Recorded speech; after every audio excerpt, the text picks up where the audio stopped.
live stream. The only gamer in the world with a soul. Yeah, right. Bullshit. Warning. This video may contain strong language. Viewer discretion is advised.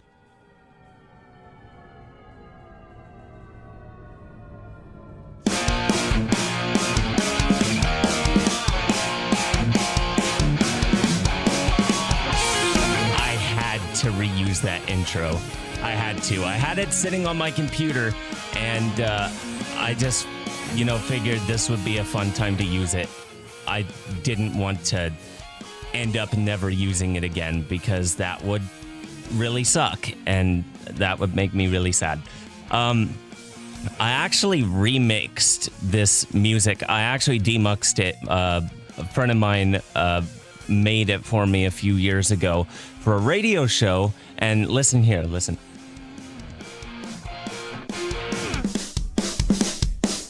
Yeah, it kind of glitches out right there. That's because Reaper has an interesting bug where if sometimes just randomly it'll decide to loop a certain part of the item, even though you didn't actually tell it to. And to fix it, you have to just move around the item and change your selections and stuff like that. And I didn't feel like re-exporting that whole thing again. So yeah, welcome to my stream. I know that it's been a while, and today I'm going to speedrun. I'm going to take my headphones off real quick so I can say the title properly without stumbling over my words. I'm going to be streaming Bokurano Daiboukenn,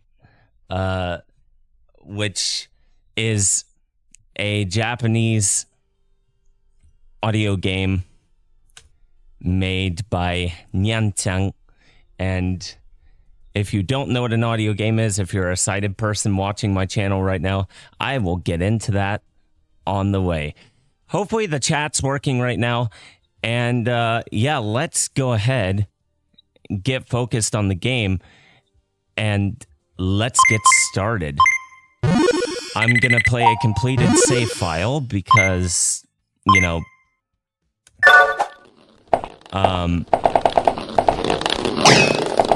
that's the best way to speedrun this game.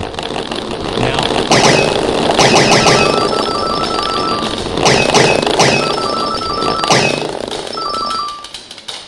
and of course, I sort of messed that up, but a good way to speedrun the tutorial, which is why I'm playing it right now, is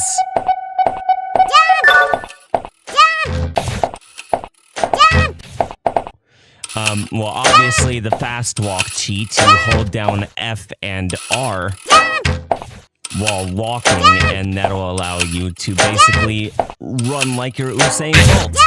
Ow. And of course, while I'm talking, I'm getting myself shot by arrows.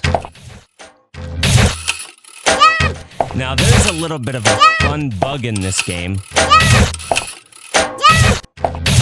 As you can see, I don't have to jump the arrow coming from the left because for some reason, it doesn't hit me when I'm against the wall.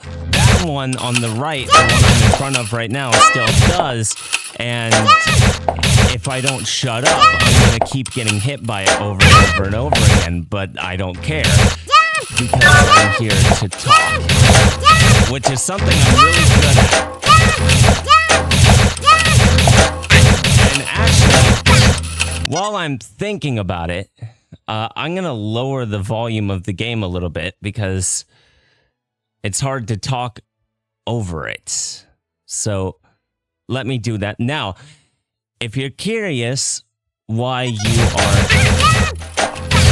That's actually still too loud. So let's try and fix it again. Now, if you're wondering, if you're a sighted person and you're wondering why you can only see the chat on the screen right now, well, that's because this is called an audio game, which means there are no visuals whatsoever. Ow.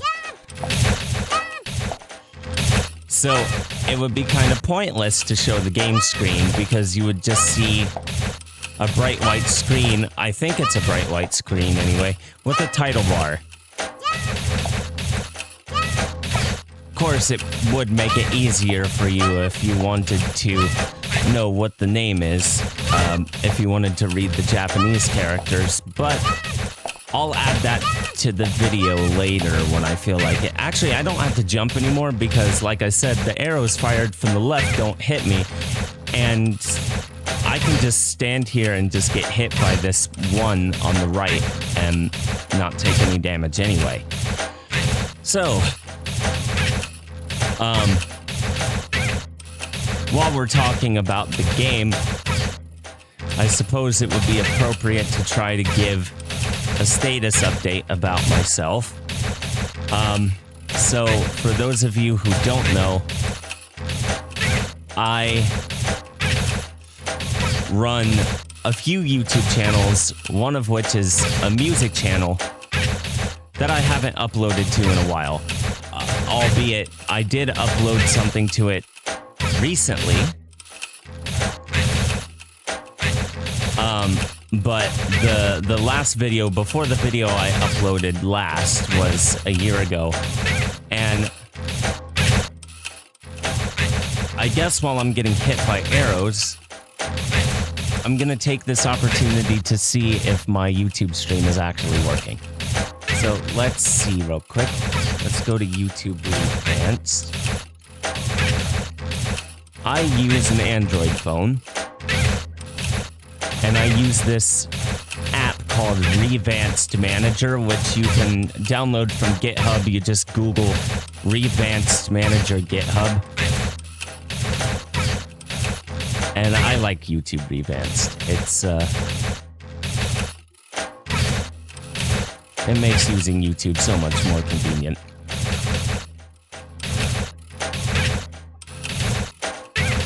Of course, I probably shouldn't have said that because now the YouTube's probably gonna block my video for me saying that, but oh well. I also have a PeerTube account.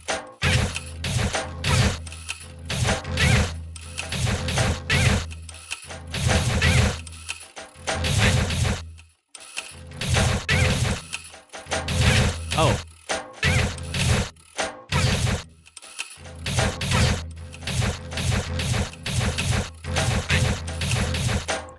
You know what the strange thing is that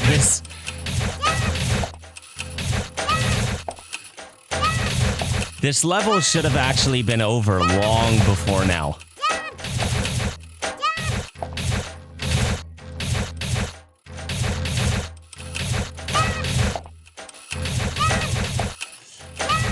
I think it's actually bugged, so I'm gonna quit this level because you obviously know how this works by now, hopefully.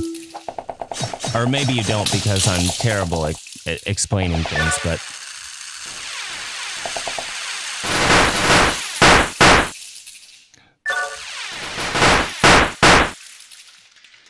But yeah, we're just gonna power our way through this tutorial. I don't actually have to do this. But I figured, hey, why the hell not? Come on.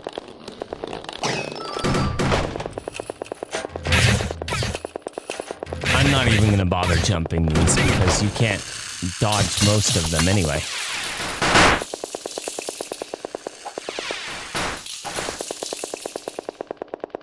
Let's just destroy most of these cars and get to the door.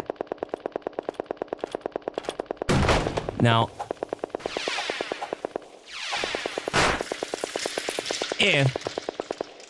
if this stream is too quiet for you, please let me know.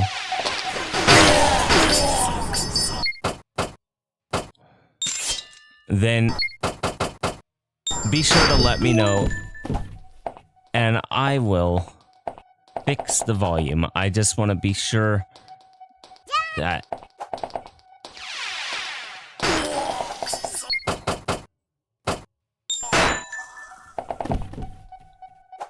I want to be sure that I can hear myself think and talk. So this speed run has not been very speedy so far, but oh well.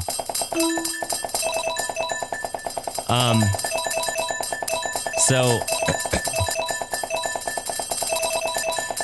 I just wanted to let you all know, if you're curious about what's been going on with my music, a while ago I started a Patreon. Well, I've decided to shut it down because I am not very well equipped to deal with the Patreon right now. Whoops, don't play that level again. Oh, and yes, just so you know, guys, I am gonna be cheesing this level. Whoops. That's not how you're supposed to do that. But yes.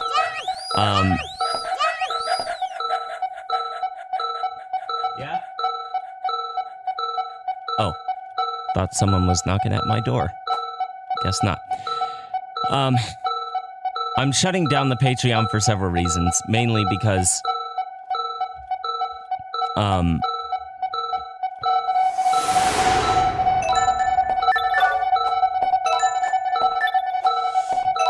having a Patreon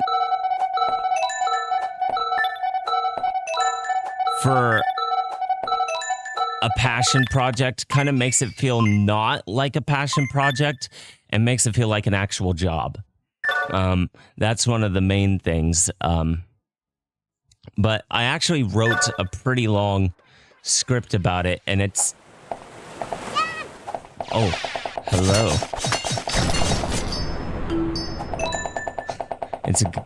I jumped that water just in time. Of course, not like it matters anyway.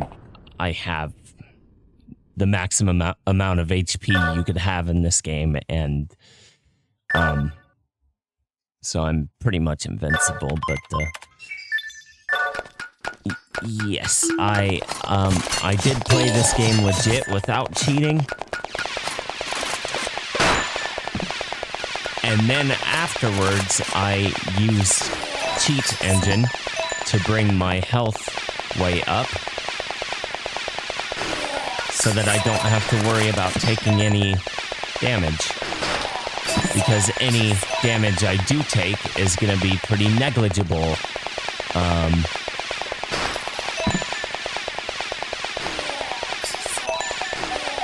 And yes, there is a maximum amount of HP that you can have in this game, but not intentionally. So, to explain, Bokurano Daiboukenn is a 32-bit game. And so, if you bring values over a 32-bit integer, then very bad things happen, essentially.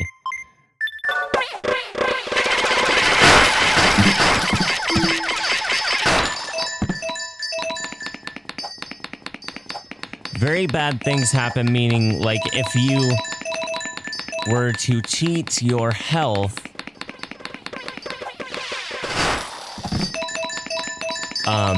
to a number over the maximum 32-bit integer value, you would then have negative HP.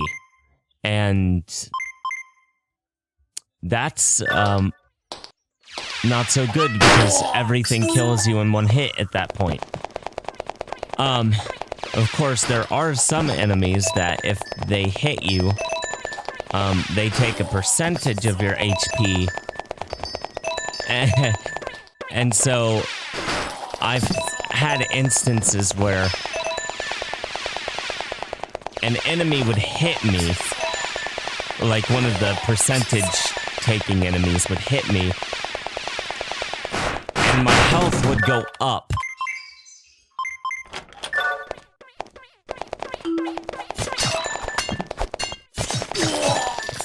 So that was pretty fun. In terms of other passion projects I'm working on right now, I am working on a script for a comedy thing that I'm gonna upload here to this YouTube channel.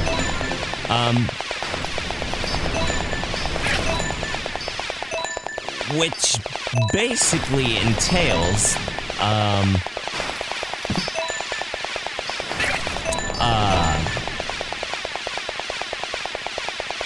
let's just go through and kill these guys here.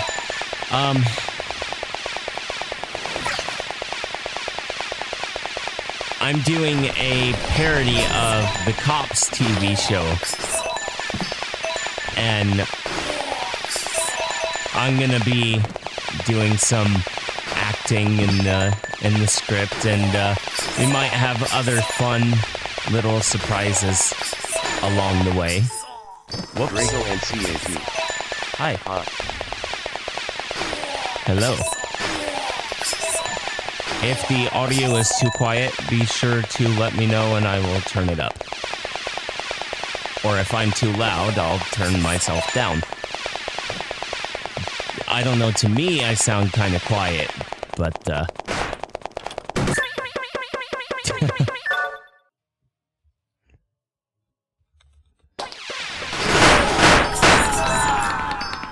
let's just take care of these people. Ow.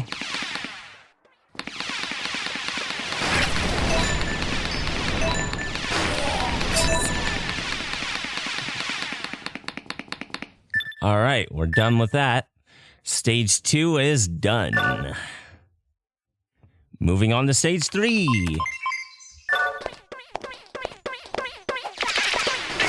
Ow. All right.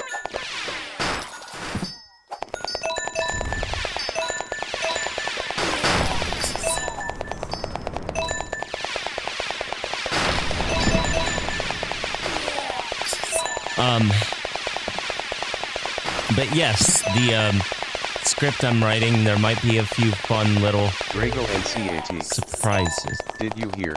A friend wants to make Undertale accessible. Toby gave him the source code to look through.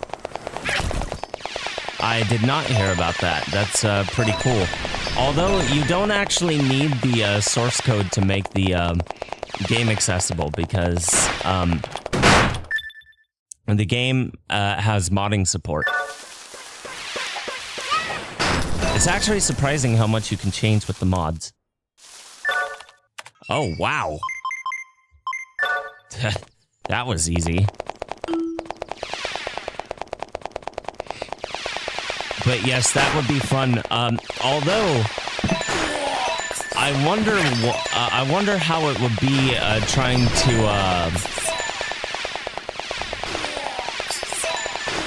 to play like some of the more complex fight mechanics, like some of the genocide boss battles, for instance. That would be pretty interesting, considering how some of those bosses actually filled the entire screen with attacks that you have to dodge, and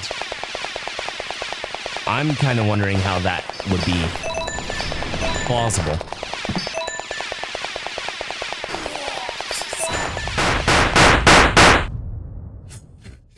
Wow.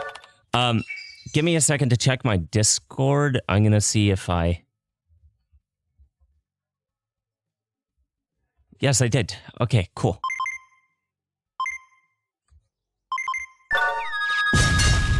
There we go.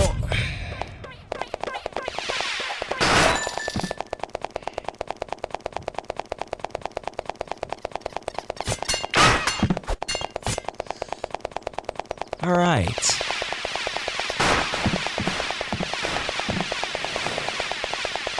So while we're chatting about different things, I figured I should probably cover this in a future video, but since we're here,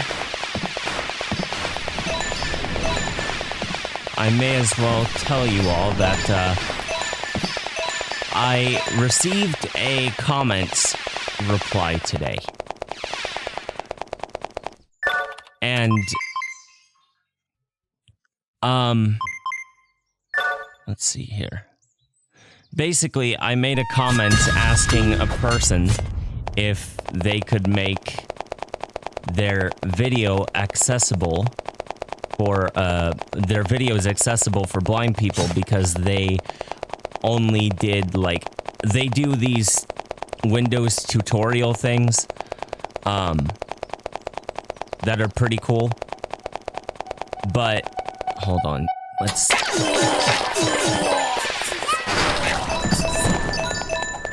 there we go. Oh, that's why I couldn't grab the gold, because the slime thing was sitting right on top of it. Where am I? Oh, we gotta go back to grab this weapon. Even though I already have it. But oh well, can't hurt. Let's see here. We got the super yo-yo, and now I have like 3 or 4. Anyway, this guy who makes these tutorial videos, he only puts music over them.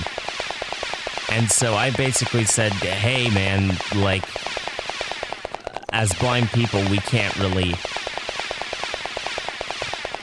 watch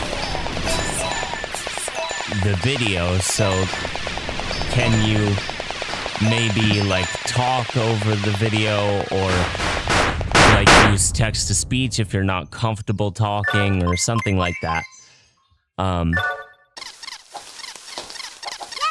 And so the guy basically said, yeah, I can do that, but like I did like a vote on my channel. Oh. Yo man. Hi. Who said that? Let me check real quick.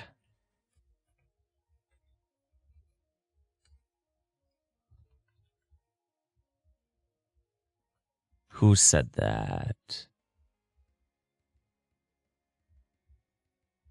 Oh, hi, Fenton.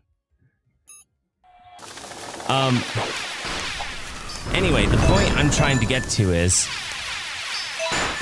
a lot of people made comments on my comments. I guess that you would call that a reply, whatever. Asking me, well, if you're blind, how do you do this or this or this? And basically, they have been asking those questions. A lot of people like ask the questions and they don't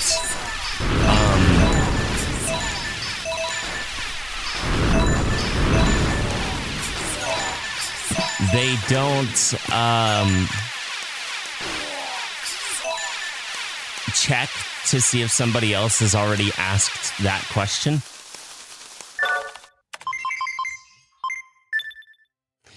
And that kind of got a bit frustrating, because there were times where I'd have to answer like a question like 5 times in the same thread. And so I figured, well, I'm going to make a video of like frequently asked questions to blind people and cover the ones that people ask most often. Ow. Let's just kill all these dragons here.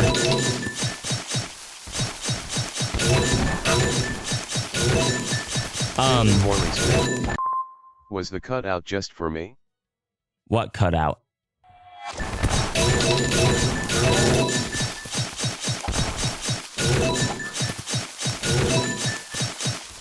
I don't think there was a cutout. Let's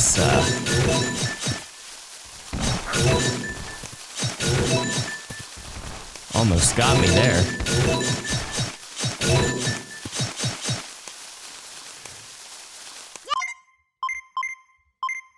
Oh, there's Lyndon a Morley Smith. dragon back here. Yeah, just me.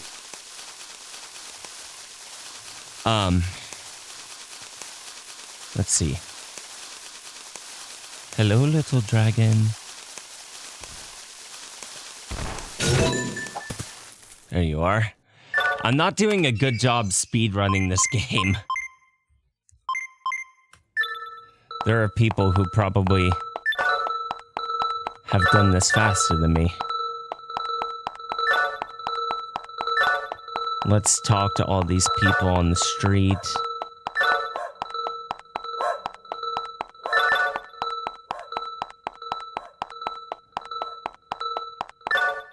There we go.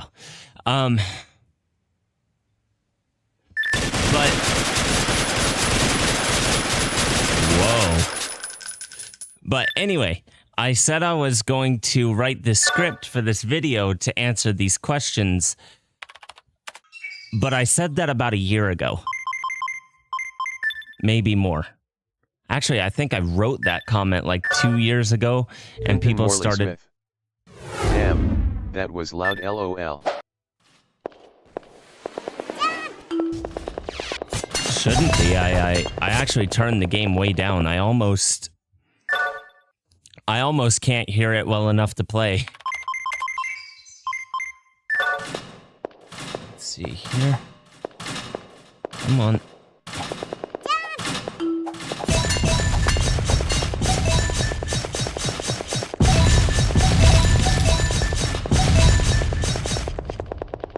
There we go. Killed all the Morley robots. Smith. Only that one bit. Yeah, I can see that. So since Lyndon I... Morley Smith. But HTE rest is good. Ouch. There we go. Oh, I didn't turn on my thing. Okay, there we go. So, since I didn't write that script out yet, I'm gonna try to answer those questions right now.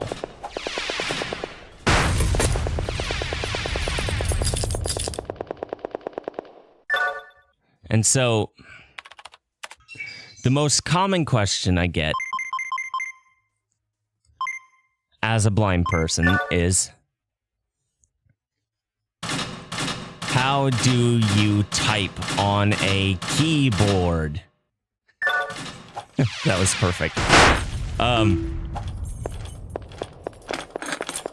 If you're blind, how do you type on a keyboard?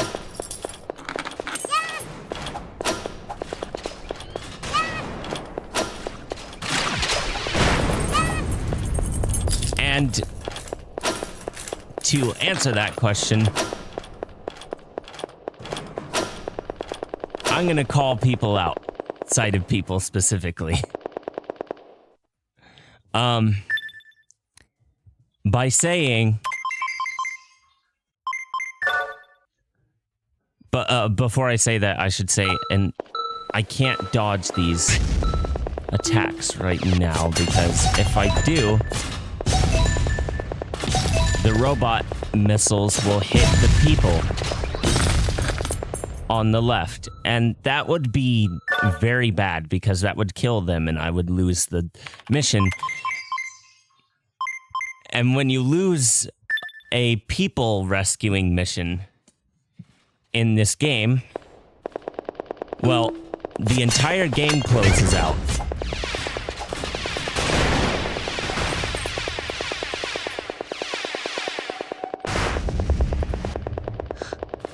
I destroyed these grenades.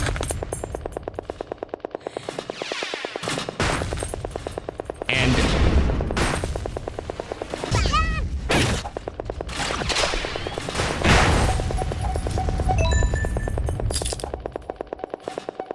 I don't know what I was gonna say next. I'm sorry, I lost my train of thought.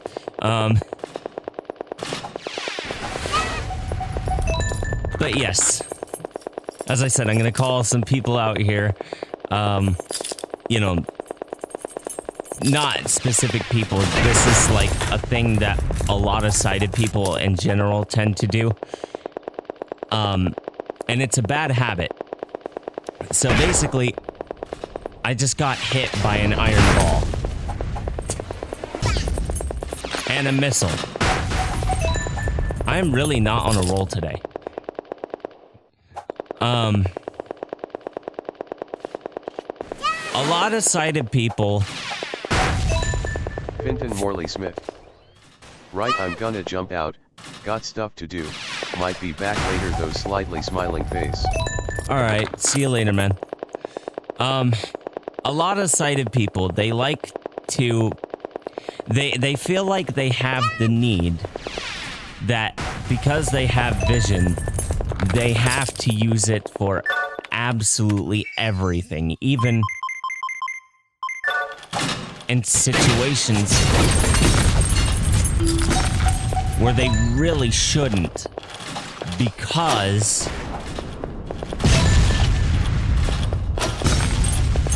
it's more efficient to do something without vision. Case in point, typing on a keyboard. So, when you look at the keys on a keyboard to type, that's called finger pecking. Finger pecking is bad because it slows you down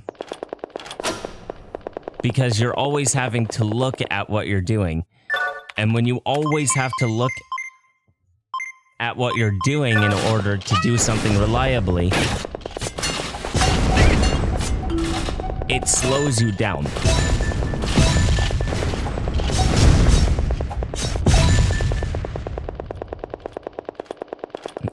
What you're supposed to do is you're supposed to use muscle memory to learn the keyboard. You're supposed to just know instinctually where the keys are on the keyboard. Sorry if I'm talking really weirdly right now. I'm hearing double of myself, and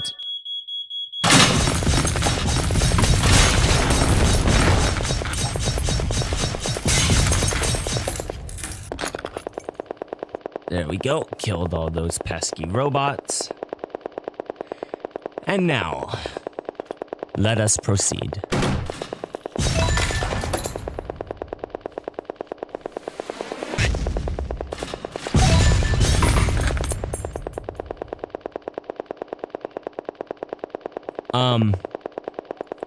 So yes, you're supposed to just instinctually know where the keys are on the keyboard.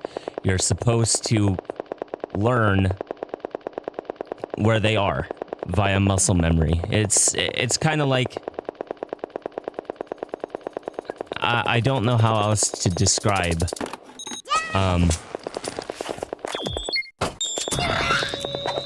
Let's just speed right on off to the end.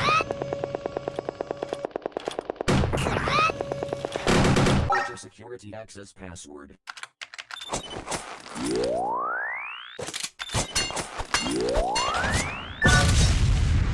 There we go.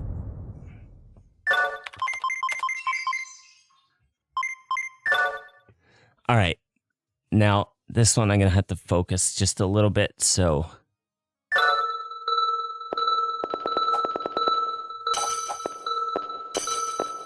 Give me just a moment.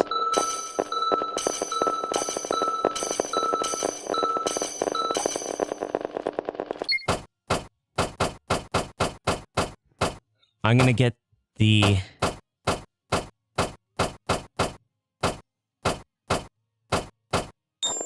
wave attack.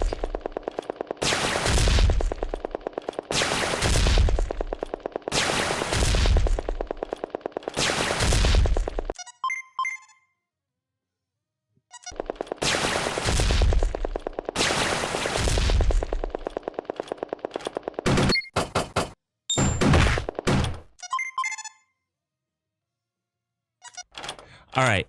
So there's a bug in this game where you can push this door all the way to the end of the level. And when you do that, like normally you're supposed to open this door here and lead these people through it. But the second you open the door, these robots will start like flooding out of it. Well, if you don't open the door and you just push it to the end of the level, the robots don't actually spawn. So you can get these people all the way to the end, and for some reason they can just phase directly through this door here and out of the exit door, which is very strange, but you know, hey, whatever.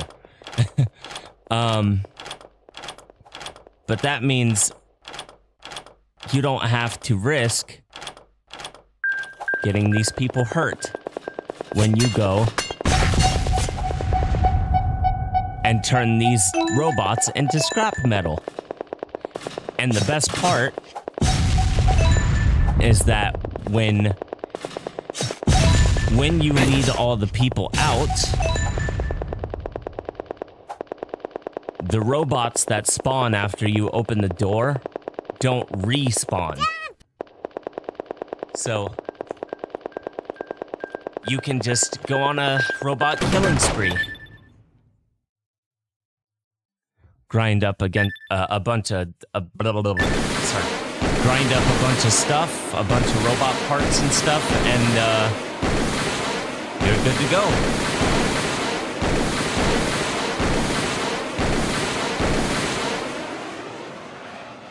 So, let's answer some other frequently asked questions, or actually give me a second to think of some.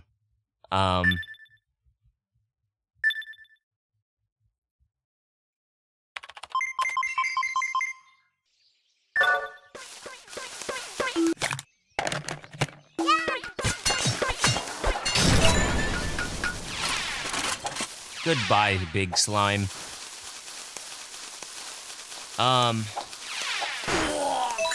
Let's see, how do you use a smartphone?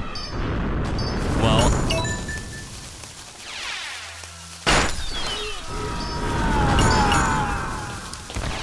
how do I use a smartphone? Well, if you go into your settings, go on, there we go. If you go into your settings on your smartphone, on iPhone, it's not too far down the page. And it's labeled accessibility. You tap on that and you tap on voiceover and you tap on the toggle switch, and that basically enables what you call a screen reader. So a screen reader, its functionality is pretty obvious by the title, but it does more than simply read the contents on your screen. On a smartphone, it modifies the touchscreen gestures to act different for blind people.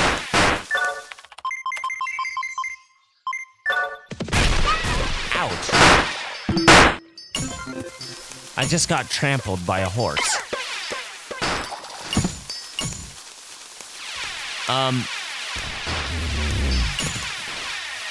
But yes, it modifies the screen gestures in order for blind people to use their smartphones. Android has this as well. It's called TalkBack.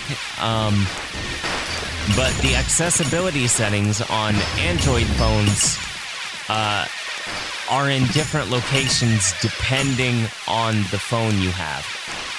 So I can't really instruct you as well as on how to get there, because it's gonna be different depending on the manufacturer of the phone.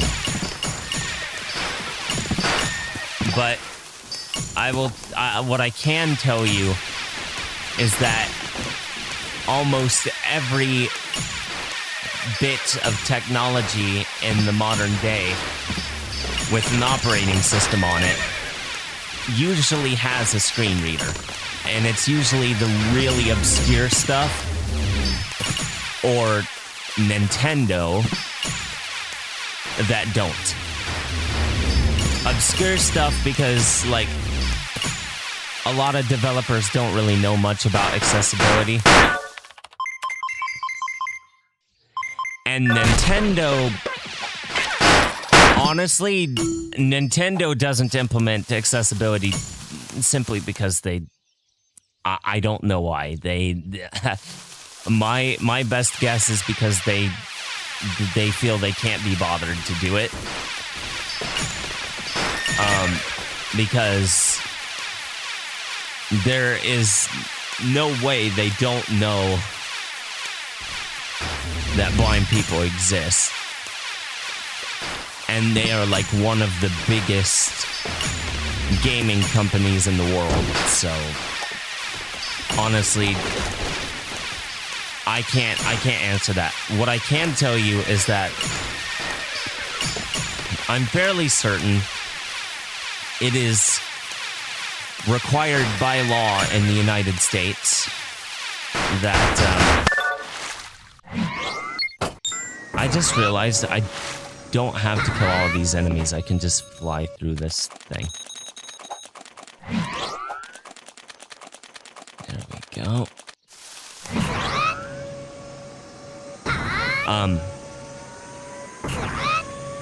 It is required by law in the United States, at least I'm pretty sure it is, that you have to make all your products, like at least products that have, like, if they're operating systems or whatever, you have to make them accessible for blind and visually impaired people. I'm not certain about that. I will try to go and look it up later.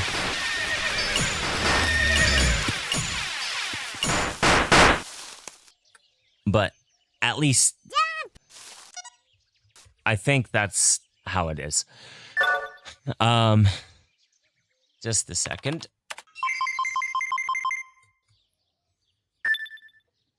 Can I fly through this level just like I can, like, stage 7? Let's see. Leonian Universe. I cannot. Sup. Sup.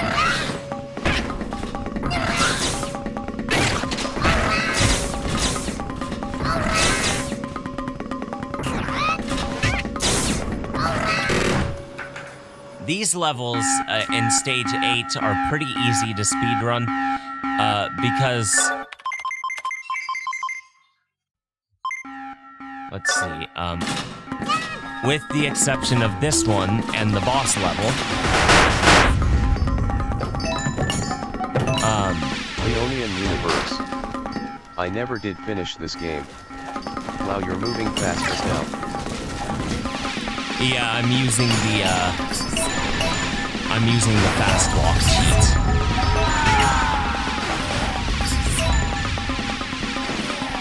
I got every single weapon in the game, my HP, I cheated my HP. This entire thing is basically cheated to make the speed run go faster. And yes, don't worry, I have completed this game without cheating before.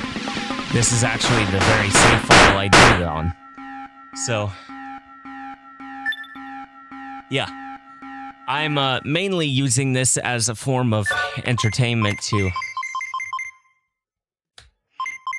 keep people interested while I ramble on and on about all sorts of different things.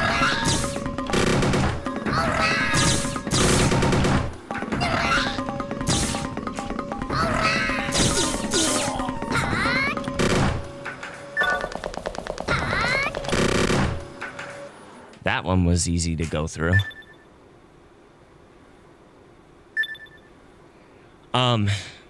But yes, I'm just using this game as a form of entertainment while I... You using restroom for YouTube chat? Tube is better. Restroom. What's better? Hold on, let me wait for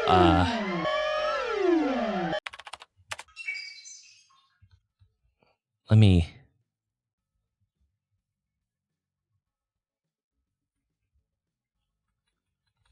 tube. I've never heard of that. I don't want to use I don't want to use I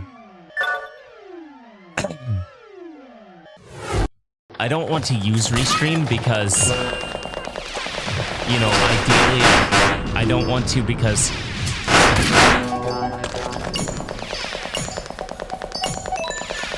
there's another application called Restreamer, and Leonian Universe. Wait, so you're not using Restream? I am using Restream. What I'm saying is I'd rather not. Ideally, I wouldn't be using Restream because there's another program called Restreamer that I would rather use. It's like an open sourced equivalent to Restream, and you don't have to pay for like special features or whatnot because you get all of them for free. You have to configure it though, and it's like you have to configure like a Linux box with like Docker and stuff like that. But I'd love to configure it because I was thinking it would be cool if I could get my website up and going again, and then I can stream to PeerTube as well. This video is going up to PeerTube, MakerTube specifically, but just the broadcast of it, or like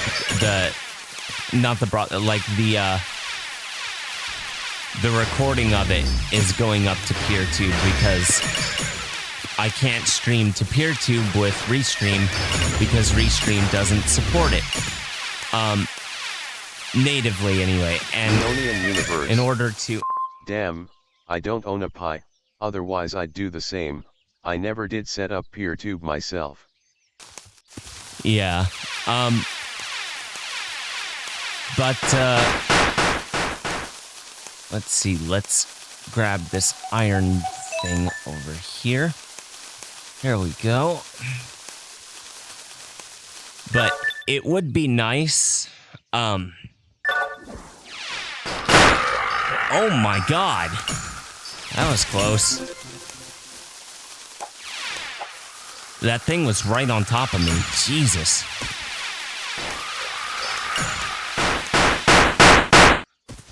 Alright, there we go. Leonian Universe. I am currently using a Mac. I am a Windows user. This is not where I want to be. That was the wrong level. Let's see here.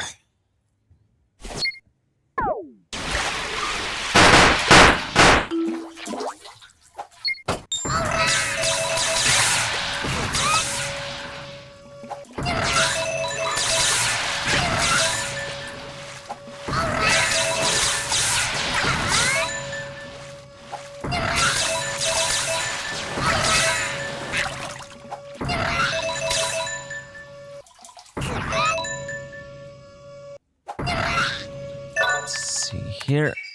All right.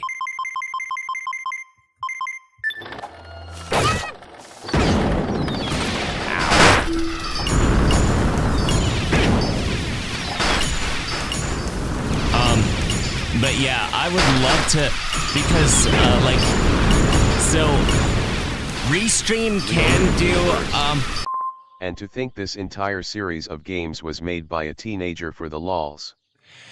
Yeah, and what's also crazy is that he made all three of these games in the span of like, I think 3 or 4 years.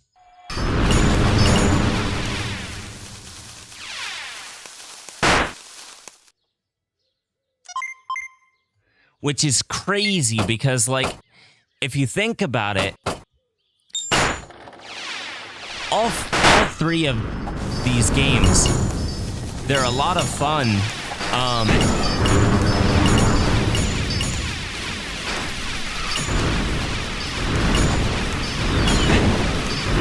And I love both of them, or I love all three of them pretty equally. Actually, I guess that's not true. I kind of do prefer BK2 over even BK3 because, yeah, I mean, BK3 is fun, but it's like a completely separate game, if that makes sense.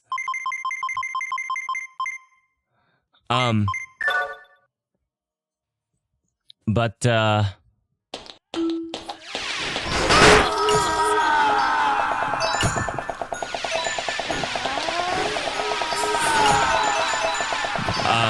I honestly prefer BK2 because it's somewhere.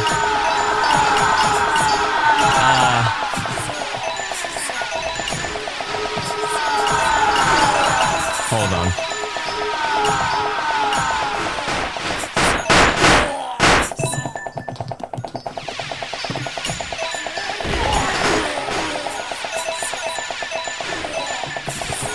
It's somewhere within that realm of, like... Leonian universe. It's not like he was trying to make an established timeline or this was just something he did for fun, which just goes to show the Japanese seems to have a very different concept of fun. Yeah, I honestly, like... I love all of these games, like all three of them. But you gotta admit, like...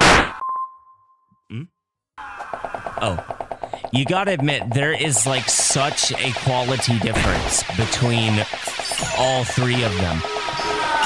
And yet, like I said, they're all made within the span of like 3 to 4 years. And it's absolutely incredible, I think.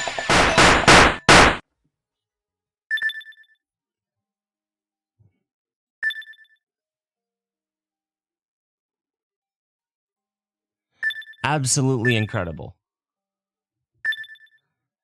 And, you know, I bought the translation dictionary for BK3 or BD3 or whatever you want to call it. I prefer BD. It makes more sense. And I have never regretted it. Never. Like, to this day, like, I am just so happy to have, like, supported this project. And it's the BD series. I don't think that many American devs would do the same. It's just not in the collective culture. No, it's not. And I just... Leonian universe. It's absolutely... I also bought the dictionary. It's incredible, the effort that Nyantan put into his games. All of them. And he's made like a bunch of games, man. Like so many. And I'm just like, I love the work he put into this stuff. It's amazing. It really is.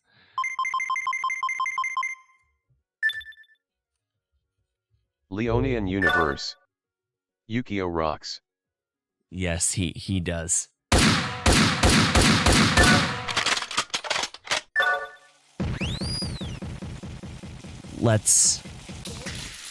There we go.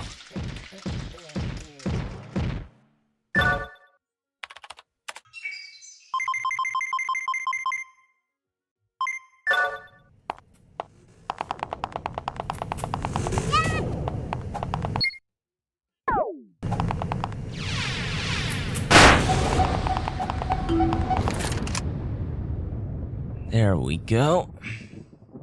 I don't really like this level. In fact, you know what I'm going to do? I'm going to cheat even more. I'm going to play this level in the Chaos version. Leonian universe. I'd always wanted to talk to him, but his English isn't very good and I am still only learning Japanese. His English is actually like really good now.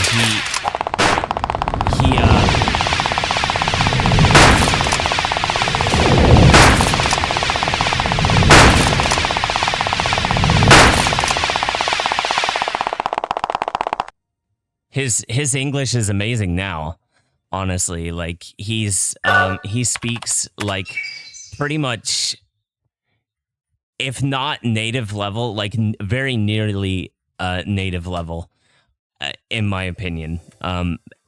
I actually got the opportunity to speak to him. He introduced me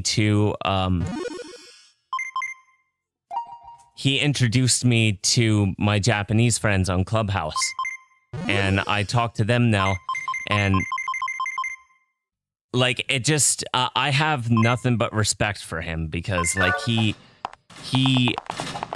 pretty much like Universe. Oh, See, I didn't know that. That is really awesome actually. yeah, he learned English really, really quick, like quicker than a lot of people are able to.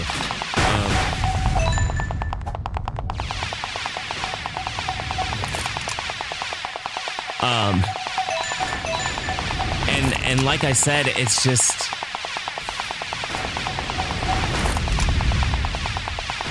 it's amazing.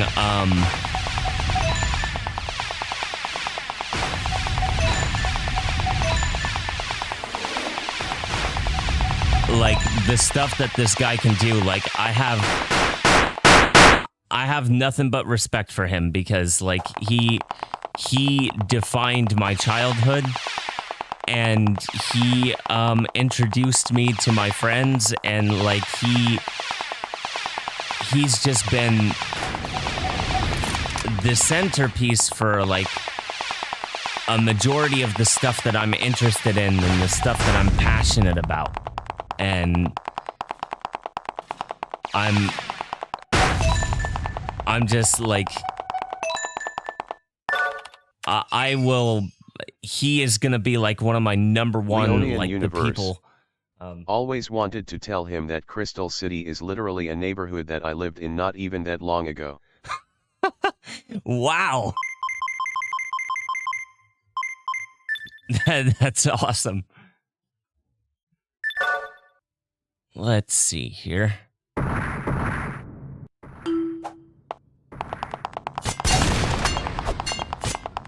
There we go. Took care of him. But like, honestly, man, he is like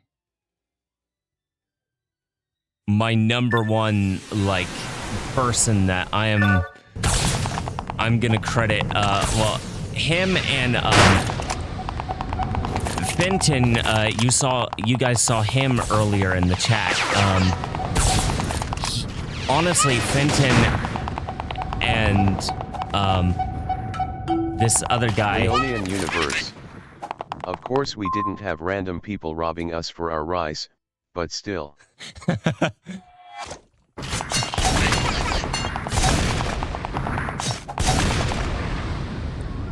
But yeah, Fenton Morley Smith, the person you saw earlier in the chat, he is a developer of this game called Final Hour, which I might stream on my YouTube page at some point. And him and Nyantang are like honestly huge role models for me, because which is crazy because like Fenton's actually like a lot younger than I am, but like I look up to him like a lot. Like he is one of my all-time like and we're friends as well. And like believe me, like, you know, us talking so much, like we get on our nerves a lot, but like he is like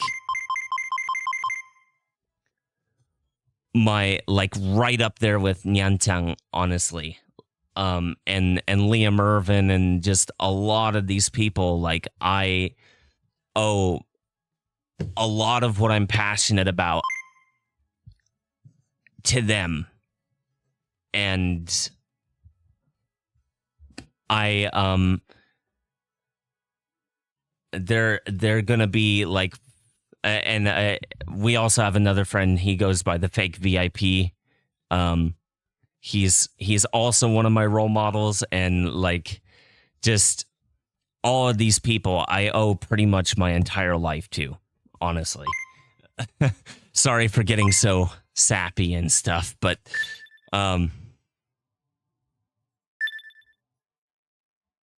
Leonian Universe. Really cool to see that kind of community out there. A lot of the stuff I see is on the forum, which I know doesn't represent the actual blind community as toxic as we are. yeah, it's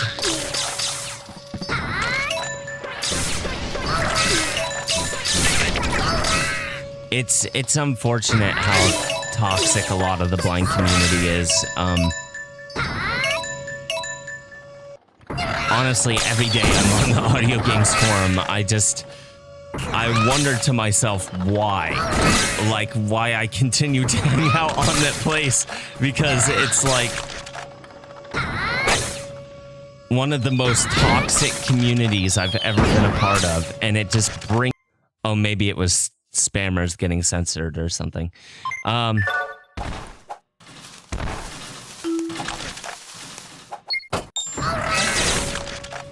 But like, there's so many people in the blind community that I owe my entire life to, and without them, I don't know where I'd be. Like, see, right now, right? I'm in a situation where I'm really confused about where to go in life and stuff like that. But thanks to these people, I actually have like ideas on where to go.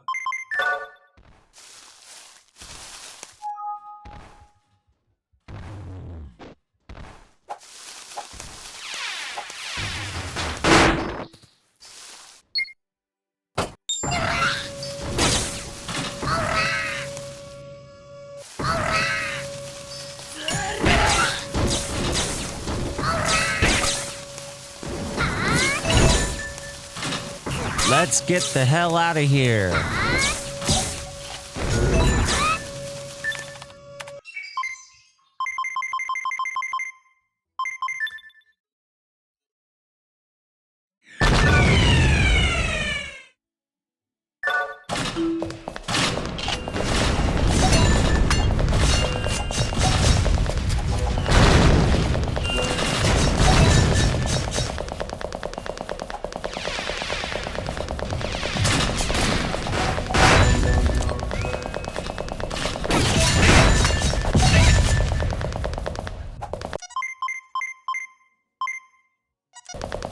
There we go. Ow.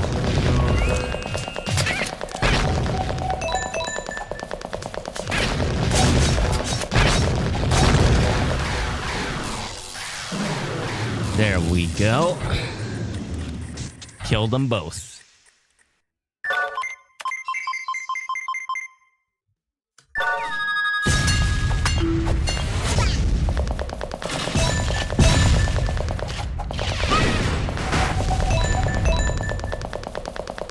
There we are.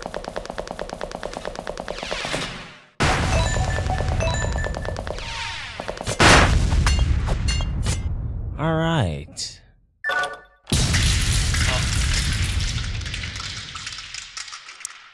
I just destroyed. I just destroyed the door.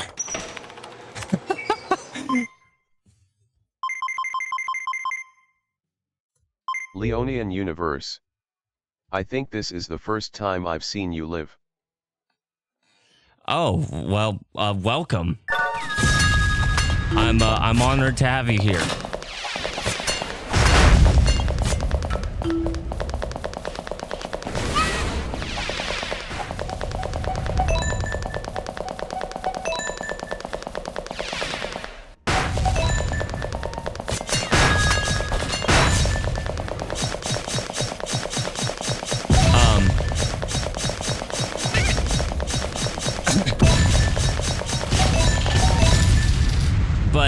all this sappy talk that I've been doing about, you know,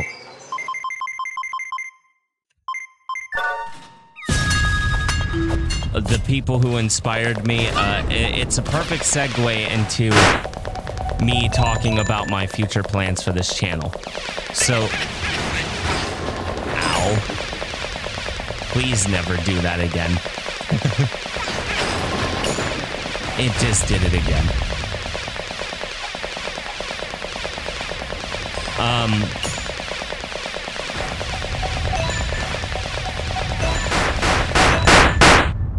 There we go.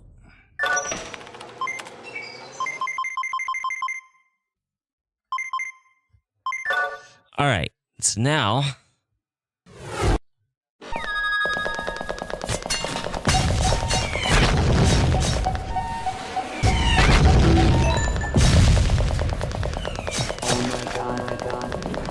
there we go.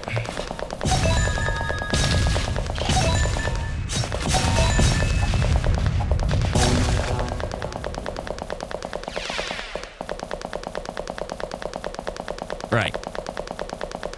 So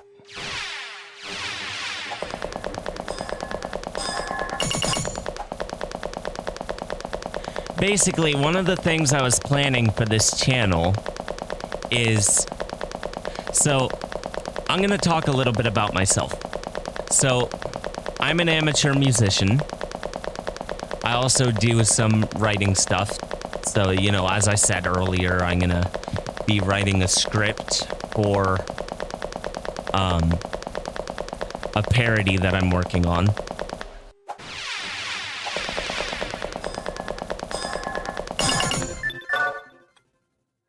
And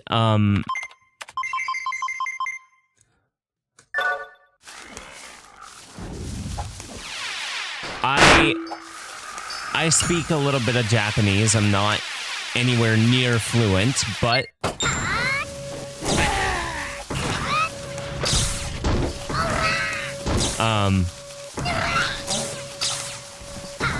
I'm very slowly getting places with it, I guess. Maybe.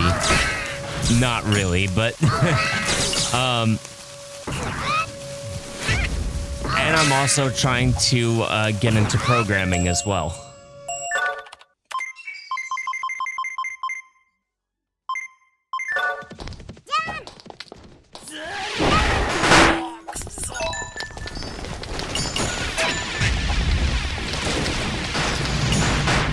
Come on, die. Thank you.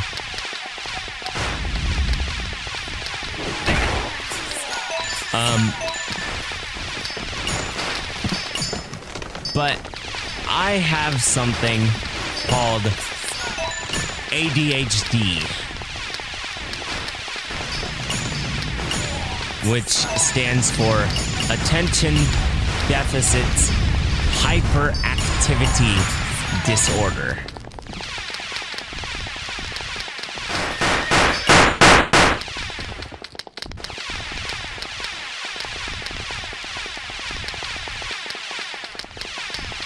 Which means that it is really difficult. Universe. I have ADHD also. Okay. But it basically means that it's hard to focus on a certain task for a prolonged period of time without getting distracted.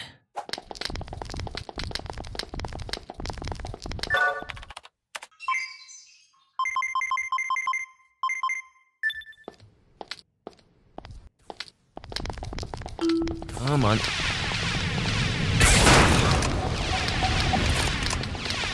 There we go.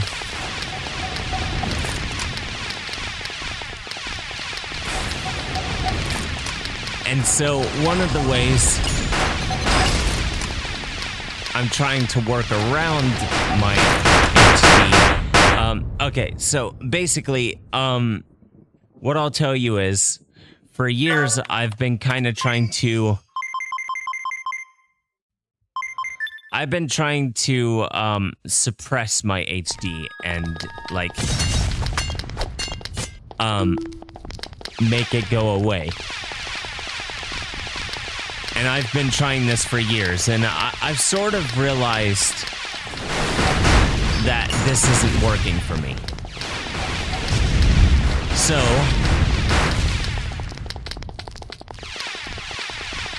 rather than trying to get rid of it entirely,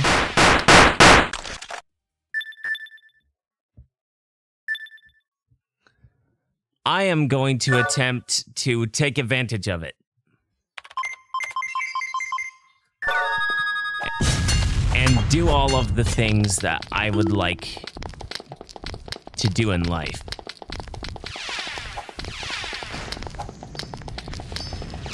Because, sure, you can go a lot of places in life, you know, learning Japanese.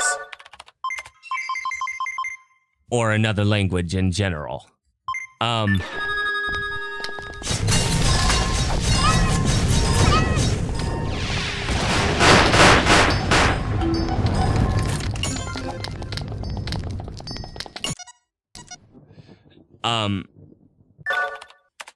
Learning multiple languages is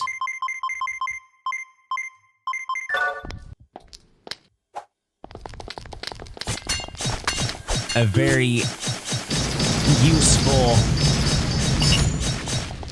like, being bilingual or trilingual or a polyglot.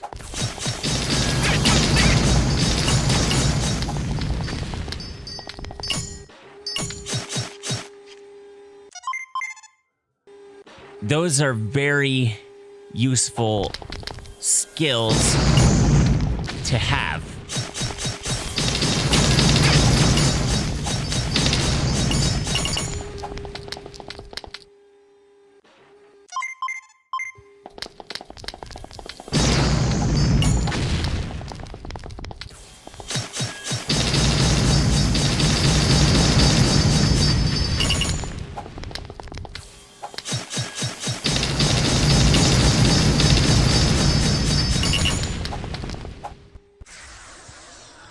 Being a music producer is...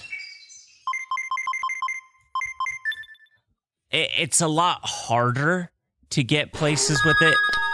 You have to be really good, and sometimes it comes down to a roll of the dice, right? And programming is also a very useful skill to have, and writing is also a very useful skill to have. But all four of those things can coincide with each other very well, and if you have all four of those skills, that is a really impressive feat, for one. And two, there's so many things you can do with all of those, whoops. There we go.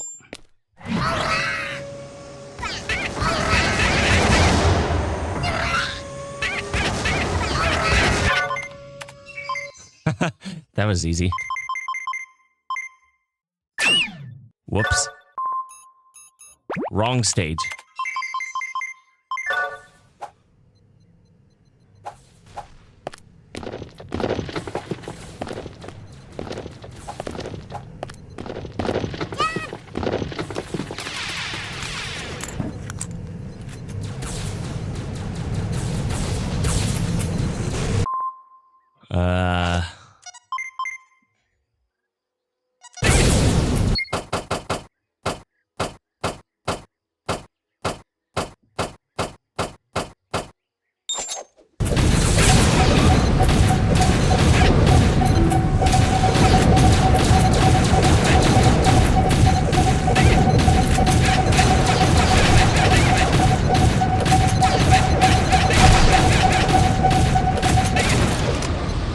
There we go.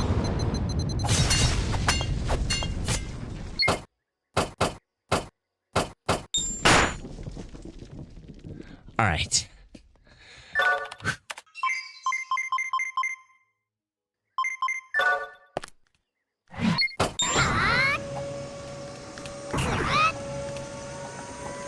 Let's get through this one here.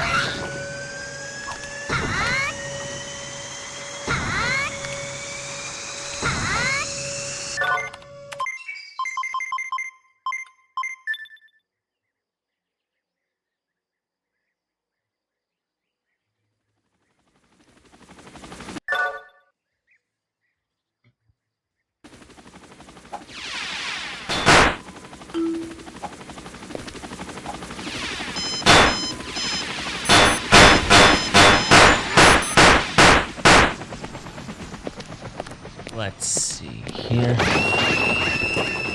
I did that on purpose, by the way.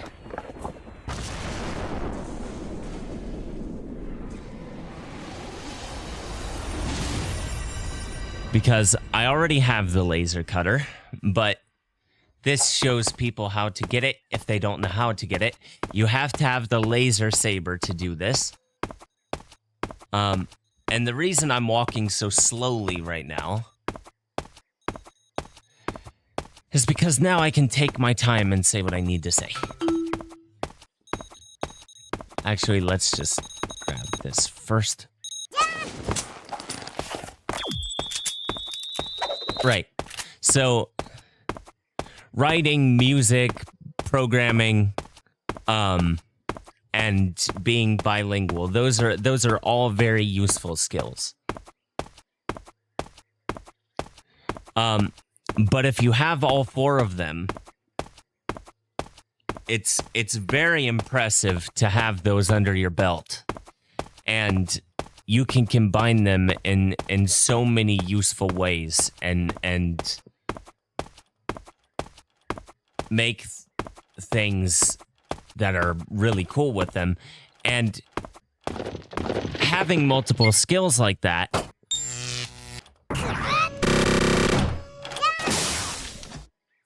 can really,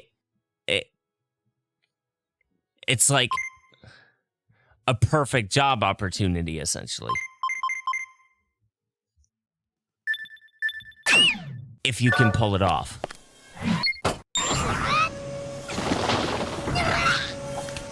And yes, if I just if I just picked one career to focus on, sure, maybe I would earn a lot of money, but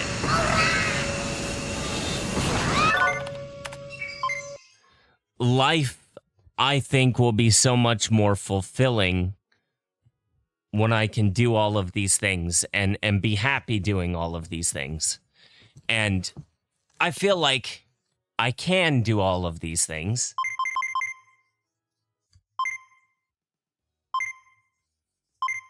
Let's see here.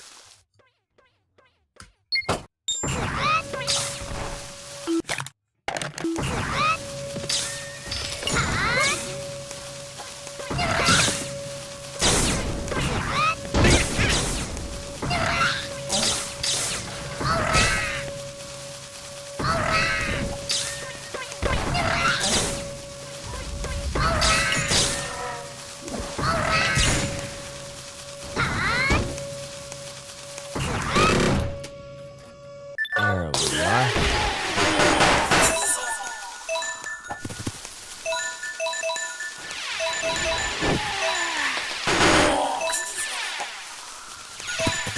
So the way I'm going to try to combat my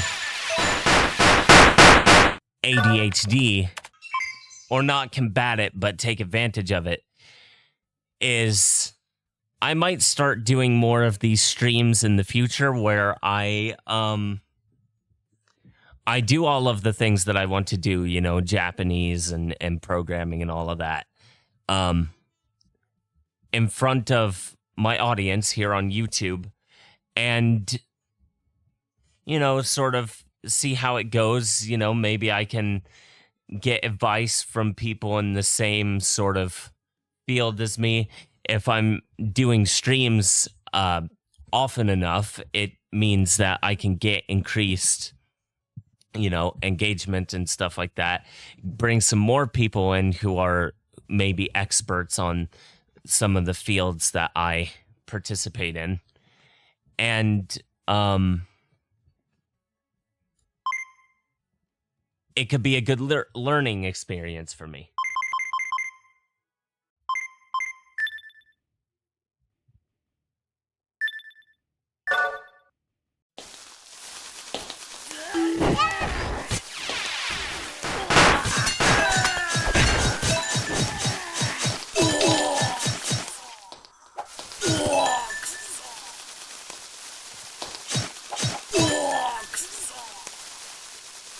There we are. Now, after this level, I'm going to get myself a bottle of water real quick, so I'll have to step away for like 30 seconds, but it will not take me long at all. Let's kill the boss.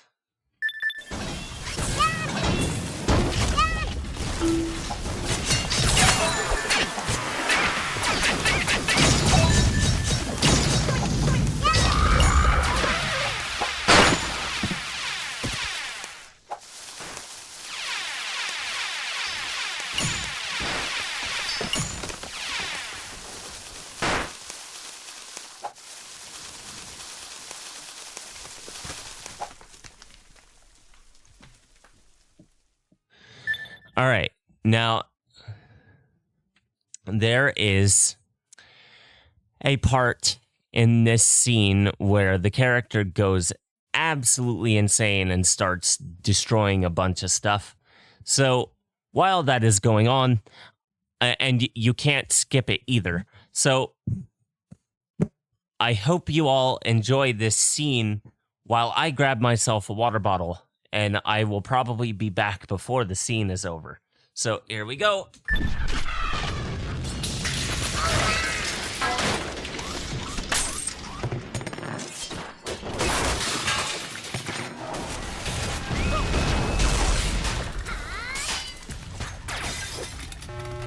Did I call that or what?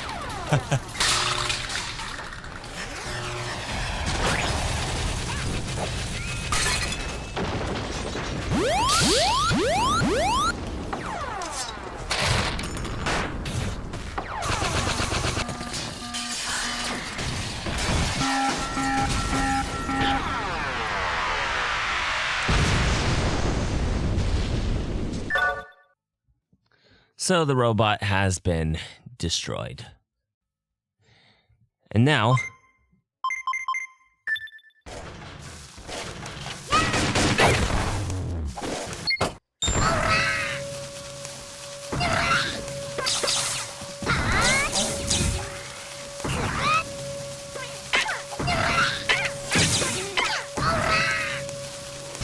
I'm just gonna power through these next few levels while I drink my water bottle. So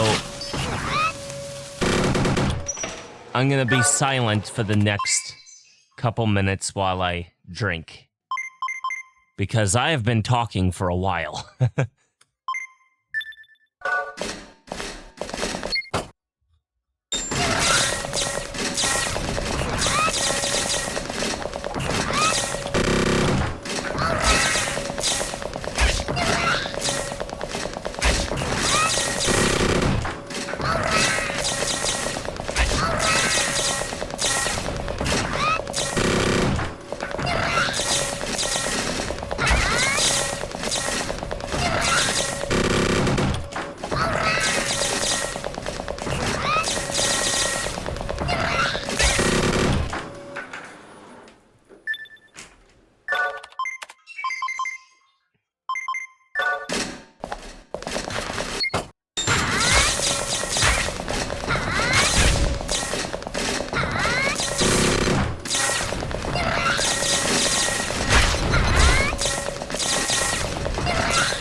perfect timing. I I just finished my water. That was fun. So,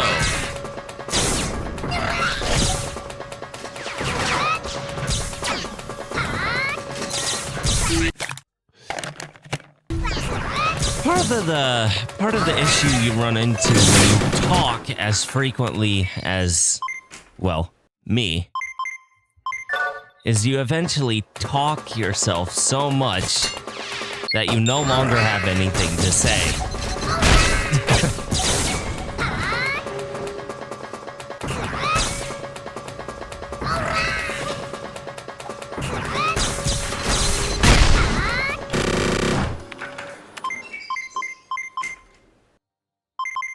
So on the note of people who talk constantly, you know, people like me,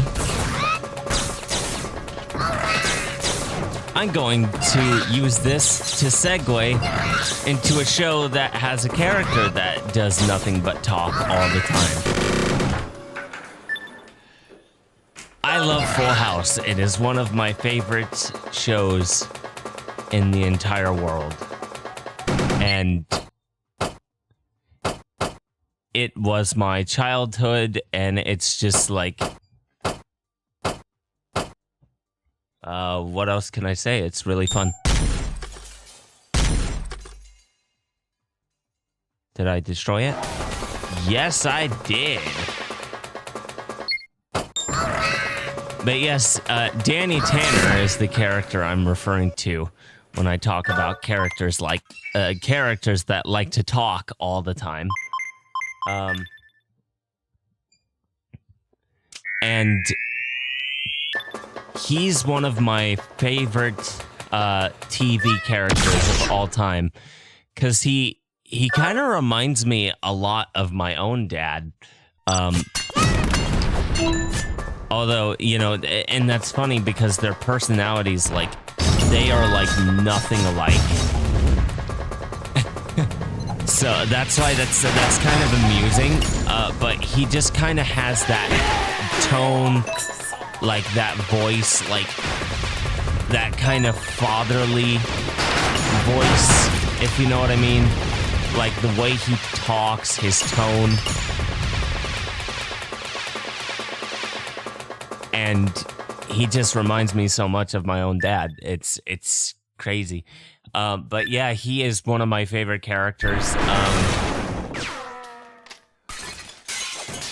Although if we're talking about you know,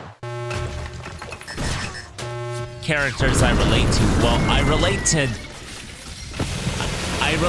Danny Tanner because like he was like this huge, like, neat freak, like had to have everything a certain way and stuff like that. It kind of reminds me of myself. But I think Jesse Kansopoulos is the character that I probably relate the most to, and Joey as well. I mean, really, all the father figures in the show, I relate to a lot, in some way or another. And I think that's why I have such an attachment to the show. That's one of the reasons anyway, but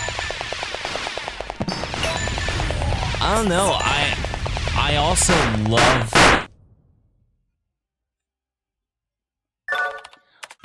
love like the family values in the show and a lot of the lessons they have to teach and stuff like that. It's really neat.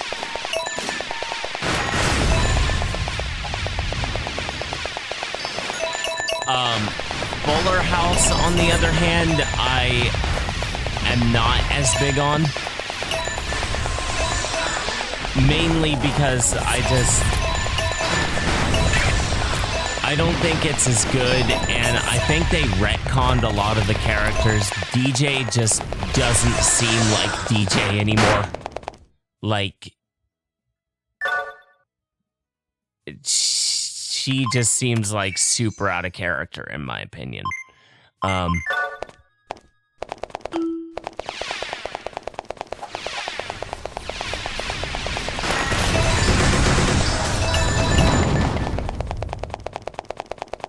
But I mean, you know, after watching Fuller House and Full House, I've kind of come up with my own canon to the show, if that makes sense. Like, I have an idea in my head of like an ideal timeline where things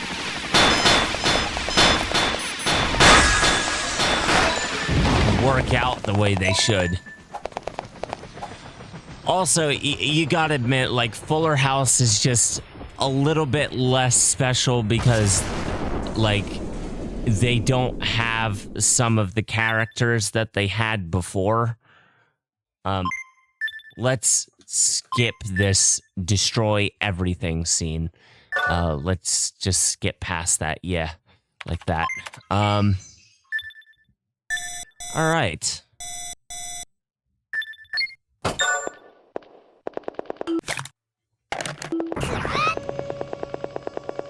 Let me enter the password at this door real quick.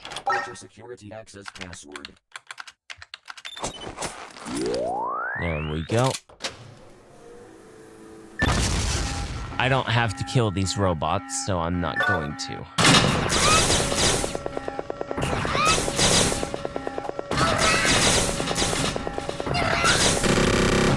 Enter security access password.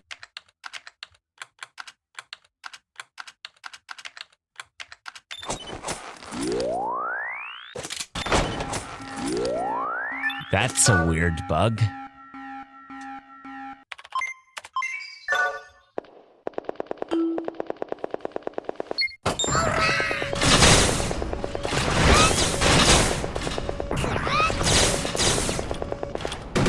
Enter security access password.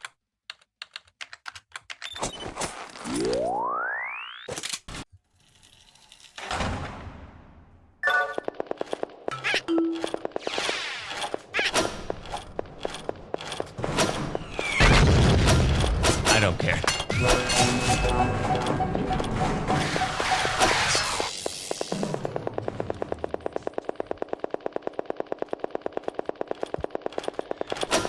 But it's like, I don't regret watching Fuller House either, because it's like, you watch these shows and what? Oh, I have to quit the stage and replay it because I don't have enough keys. Looks like you do ideally need to kill all these robots. Okay.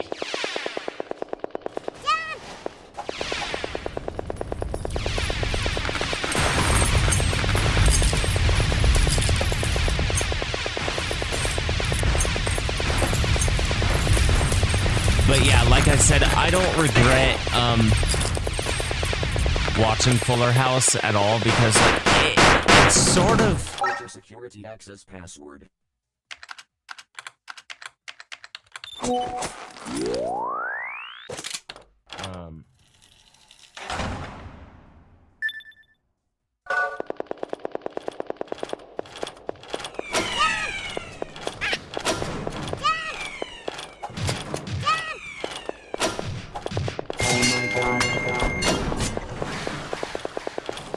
it gives you insight into like how a lot of these characters grew up and possibly like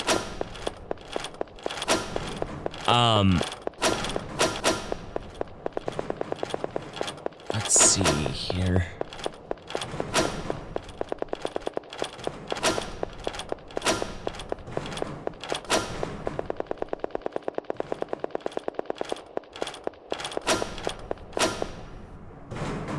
There we are. Gives you insight into, you know, how the characters might be, and you can come up with your own headcanon and stuff, and it kind of makes it easier. I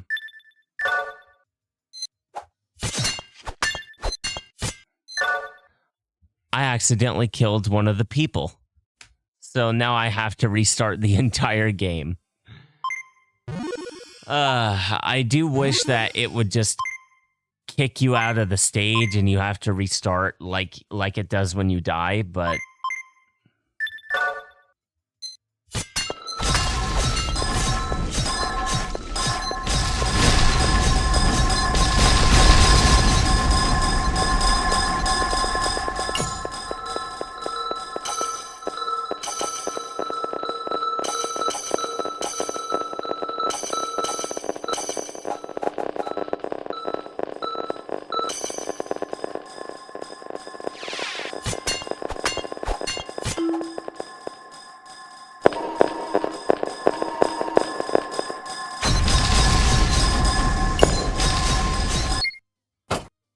hold on a moment.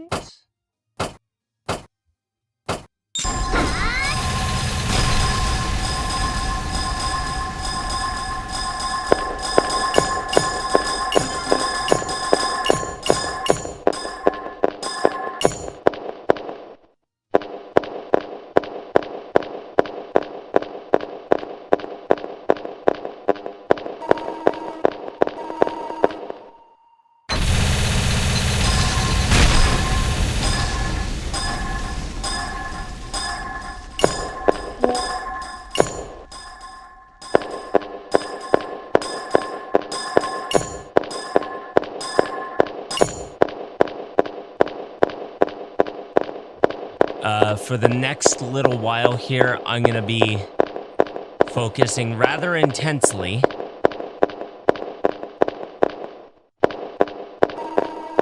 trying to not get these people killed.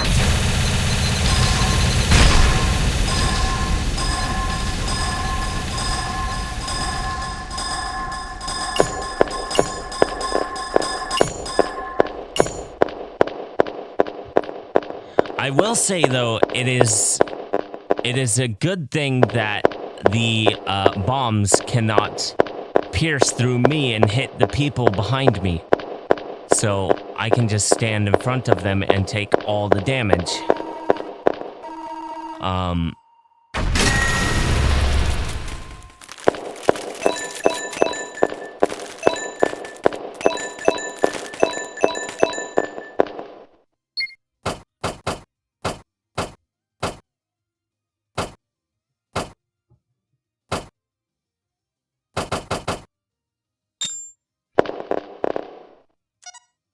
Hold on, let me see.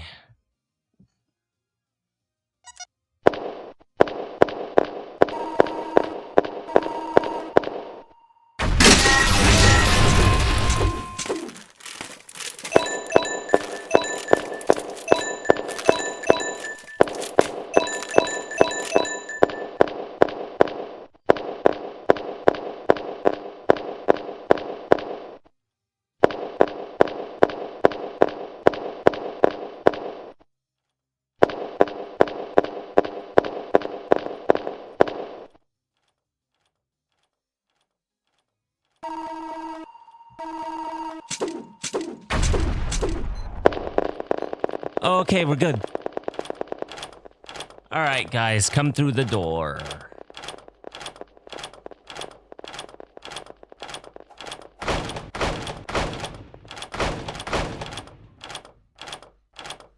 There we are.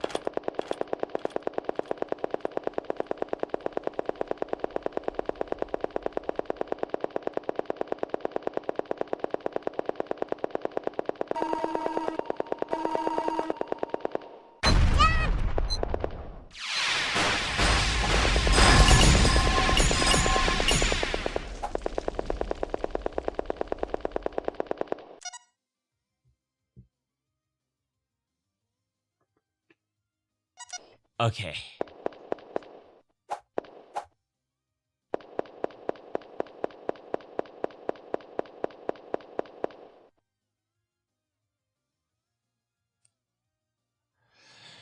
I'm just gonna wait here for the next thing to spawn.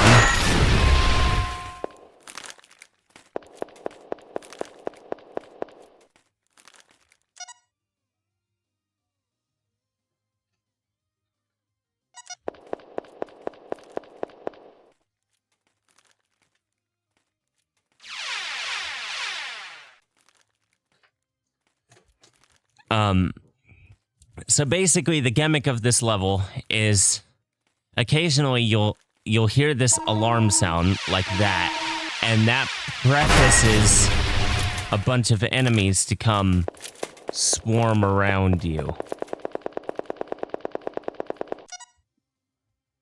Let's see.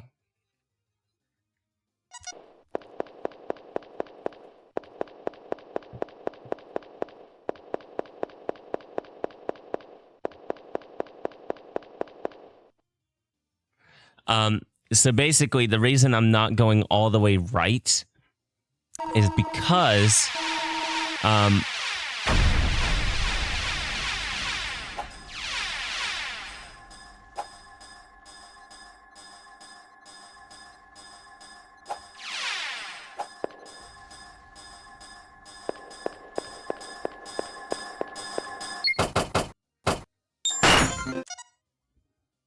let's see.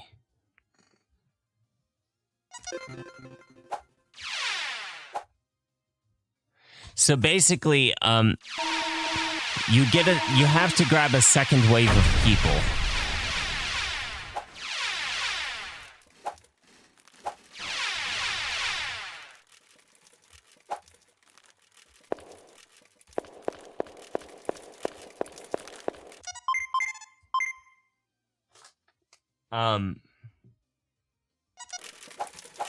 And once you get to a certain point on the map,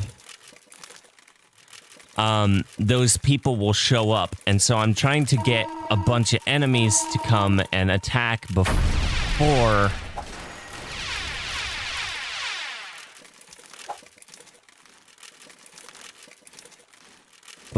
I go ahead and take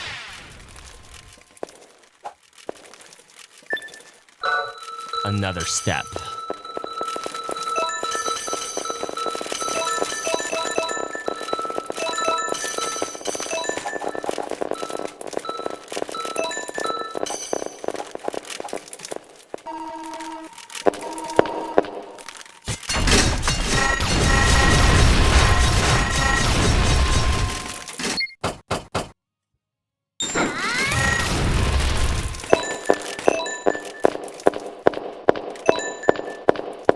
All right, we gotta focus.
Just a second.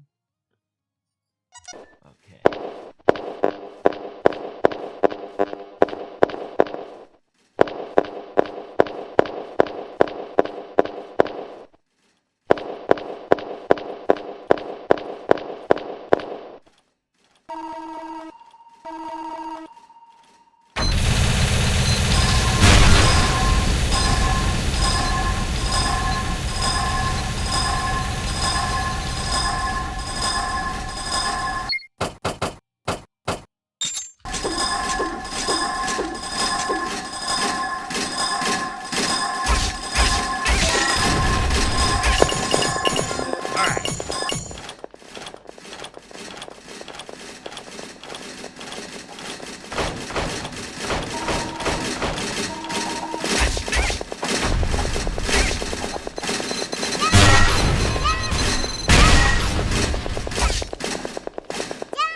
Now, I'm not gonna kill all these guys. You know why? I'll show you why.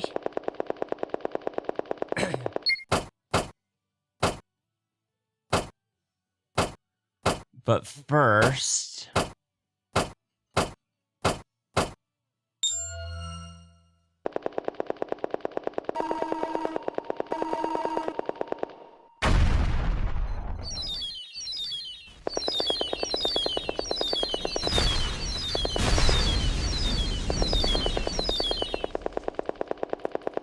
So I have this weapon that basically warps objects to the opposite side of me.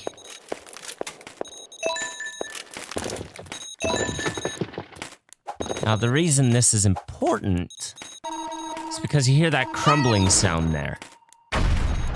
Well, that means that if I take a step into that crumbling thing, I will die because that's a hole in the ground. And, you know, ideally, I don't want to die. So I am not going to jump to grab that weapon that I just hit with that magic line thing because I risk falling into the hole when I grab the weapon. So I just jumped up and warped it to my other side. But it's useful for another thing, too. So these enemies spawned off to the right, which means they have to cross over this broken ground to get to me. Which they can't do, by the way. Watch.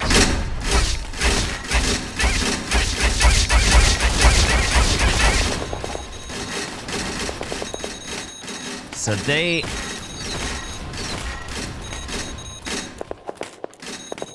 are all falling, and now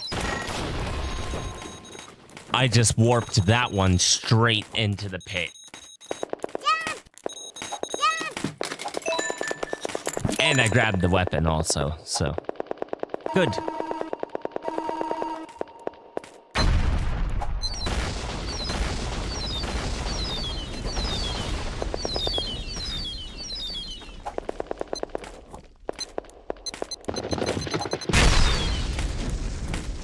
Ow.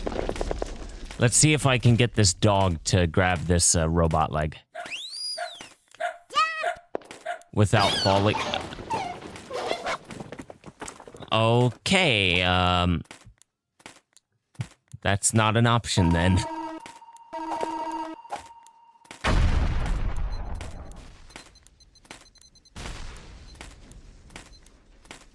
Oh, look who's coming towards me on the left. It's our little robot friends. They are about to experience oblivion in the pit.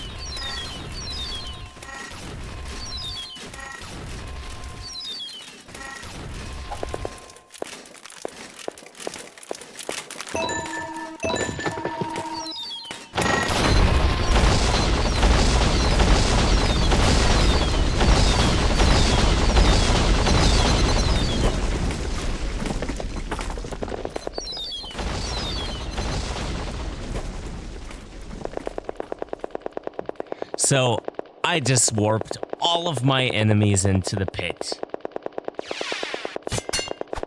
And now that they are spending the rest of their lives as scrap metal in the bottom of the pit,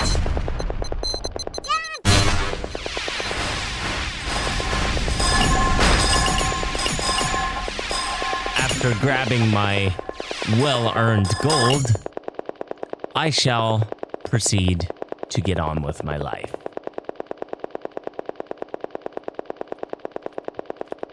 Let's leave this godforsaken place.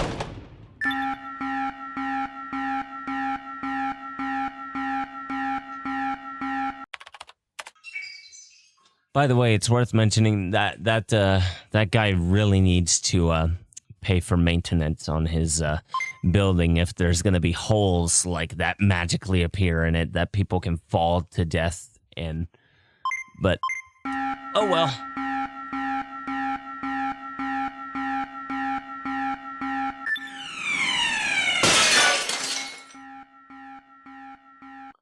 Alright, let's play.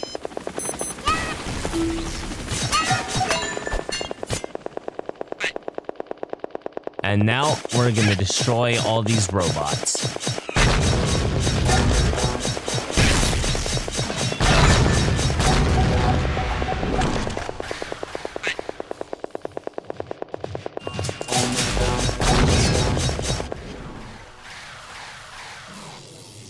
They all say goodnight. And now, for our last mass destruction scene of the entire game.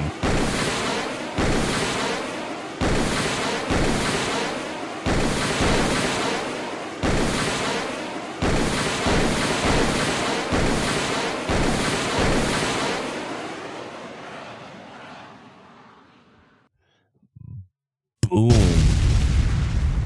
I was off time, but oh well. All right, let's see here.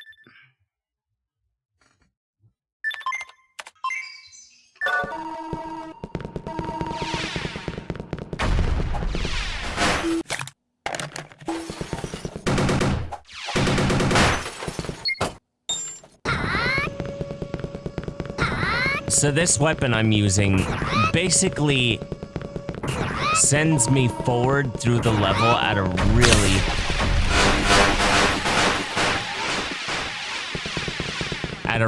fast rate. So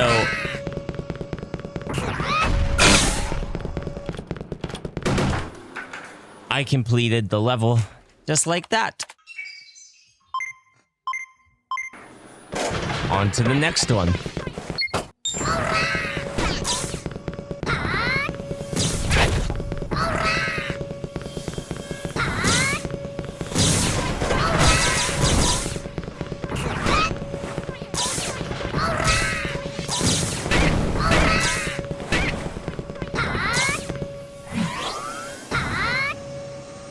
Oh, I didn't know I could fly in this level. Nice. All right.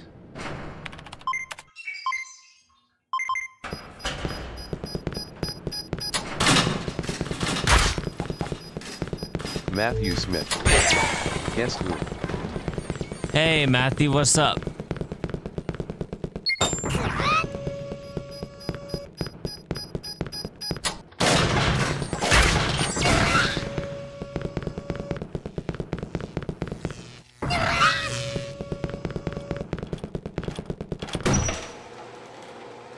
All right, Matthew there Smith. we go. The ceiling, you. I hate you.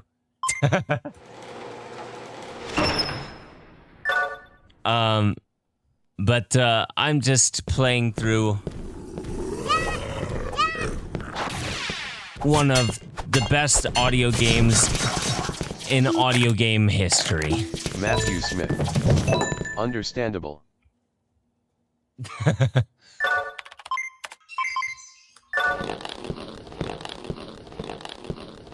Come on.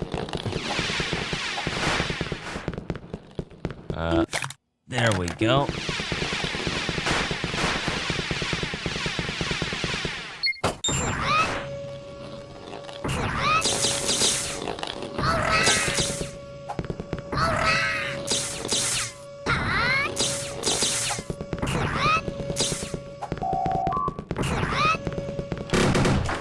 I've also spent the last, I want to say 2 hours talking my audience to death.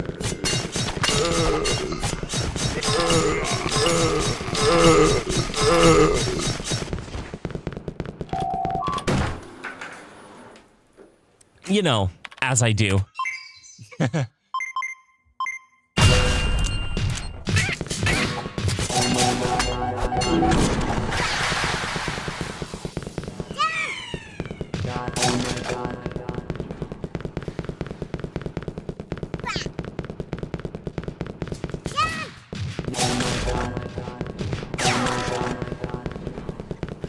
All right, all the robots are dead.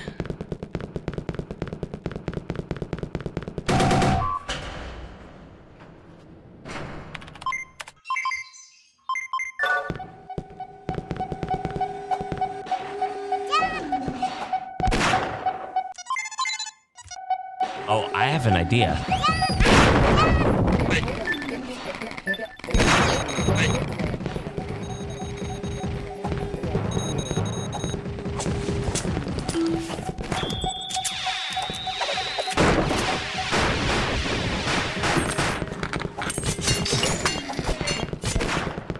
There we go.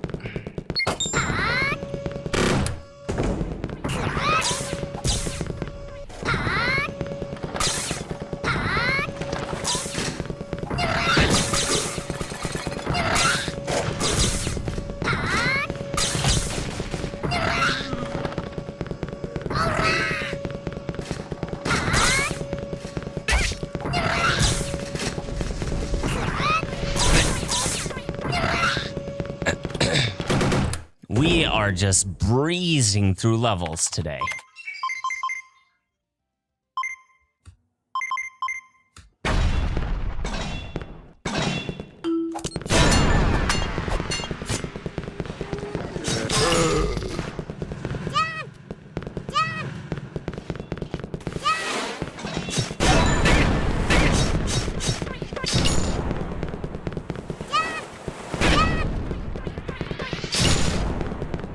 There we go.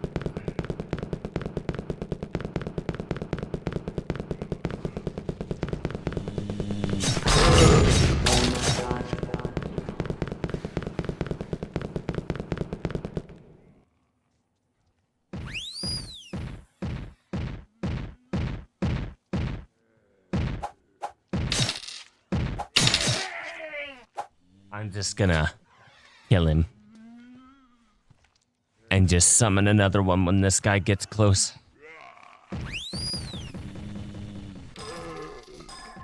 There we go.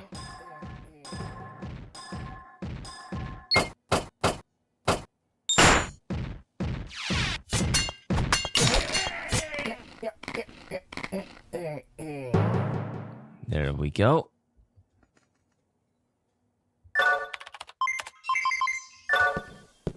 All right, next level. I will speak some words to you. You will have to input correctly the word which I said. Are you ready? Radio. Whoops. Well, I'ma die. Well, actually, I guess I'm not gonna die, but...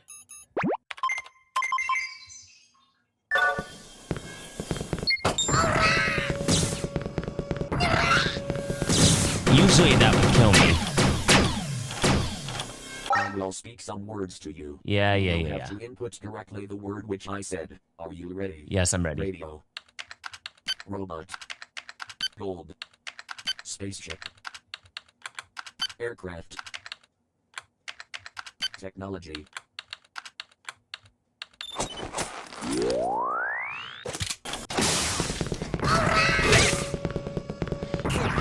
Now, I know I just proved... I know I just kind of shot myself in the foot from, you know, my earlier conversation about doing muscle memory on the keyboard, but in my defense, I was typing slow because I did not want to make a typo. Because, you know, if you make a typo, then you lose. that level.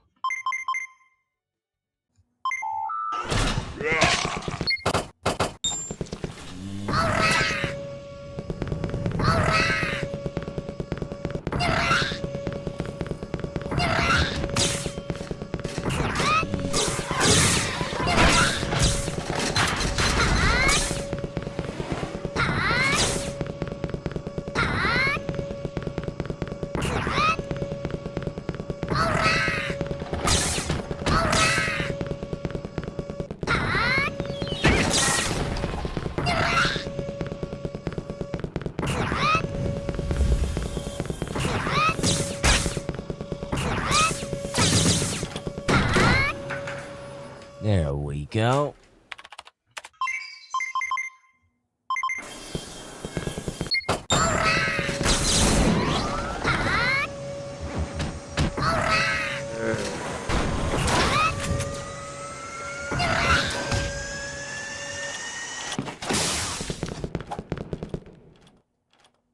Hooray, now I can talk again. Because I can actually focus on talking. Unfortunately, I still don't know what to say. Because I've been talking so long that I ran out of things to talk about.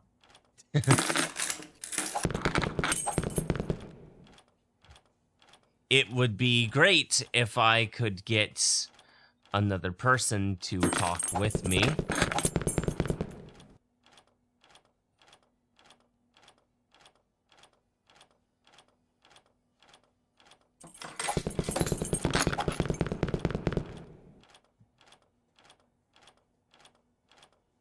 In fact,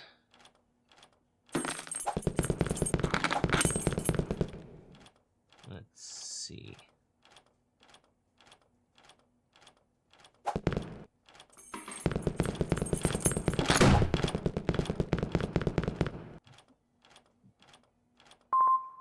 Just a moment.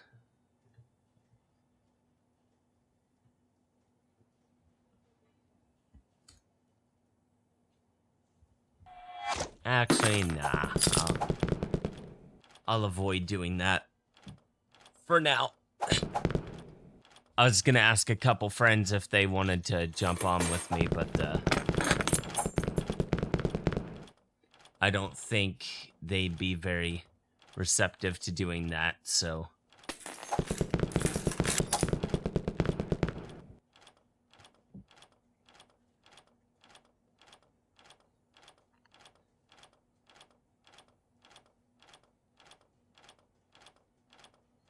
Let's wait for this last key. Actually, I think that's all of the keys. All right. 5, 6, 7, 8, 9, 10, 11, 12. All right. So there's a very simple way I play this game. I mark the first two numbers in the list, and if they're not right, I unmark the first number, and then or I unmark the second number, and then just keep marking the subsequent ones down the list. And if those don't work,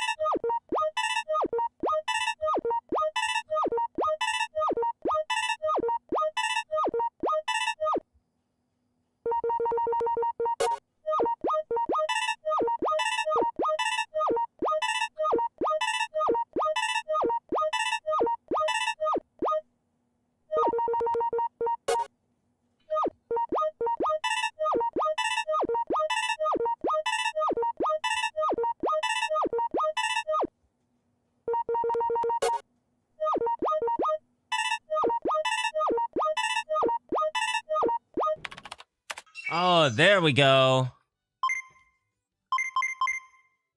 All right. Now,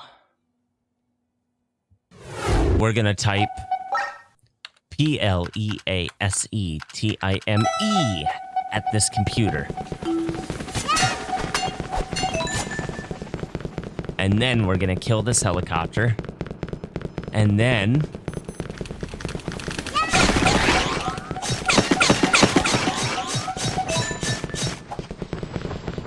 we're going to stab these goblins to death with my sword.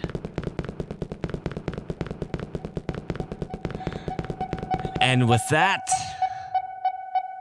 this concludes stage 23. Now on to stage 24.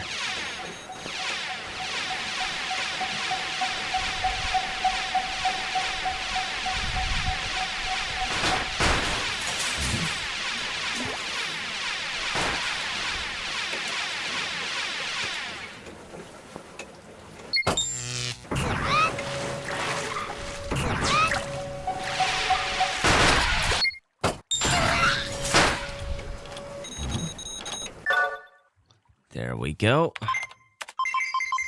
Level 1 complete.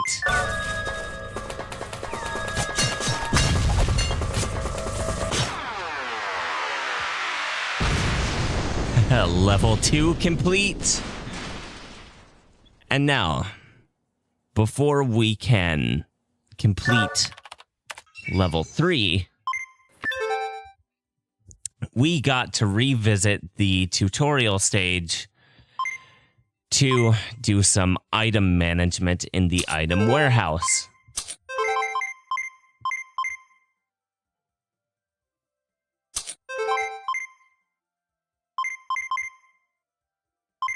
Specifically,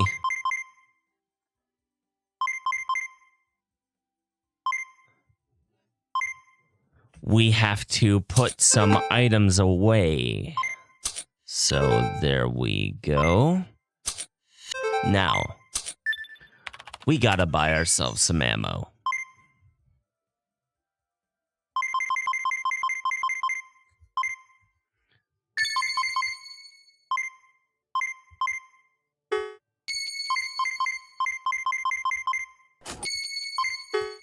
We have to buy ourselves some hyper pachinko balls.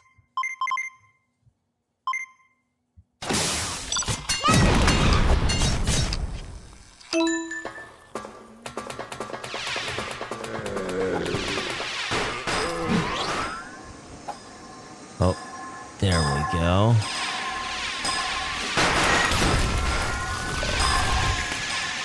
Now, I'm gonna fly along here, sort of destroy all of these enemies instead of using my weapon that makes me zip across the stage at lightning speed, because I need to make sure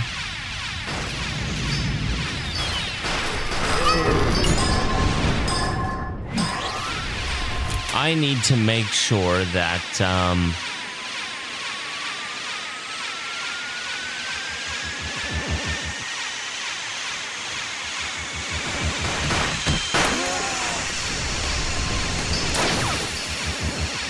when I go to complete the objective that I am supposed to complete, I will not be bothered by any enemies.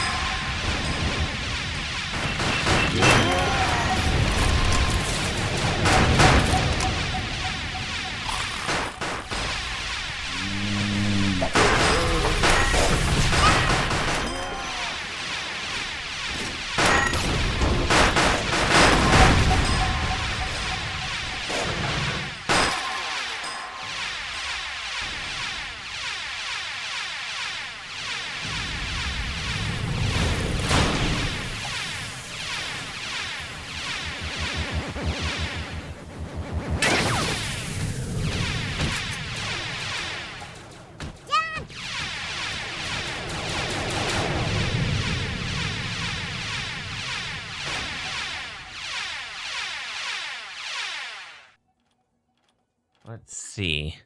Can I pass through this door flying? Yes. Good. Alright, will I land here? Thank goodness. I will indeed land here.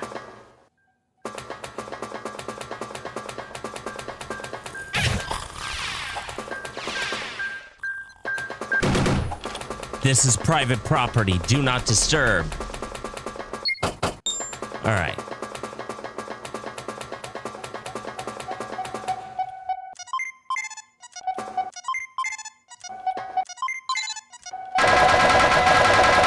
Now,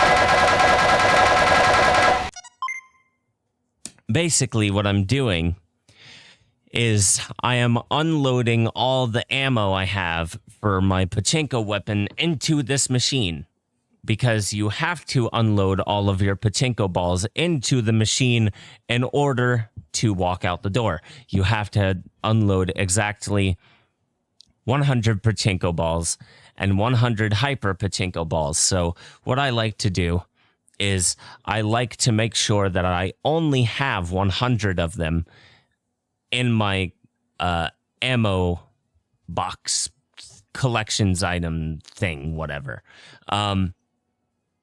So I can just hold down the space bar, and when I'm out, that means I have filled the machine.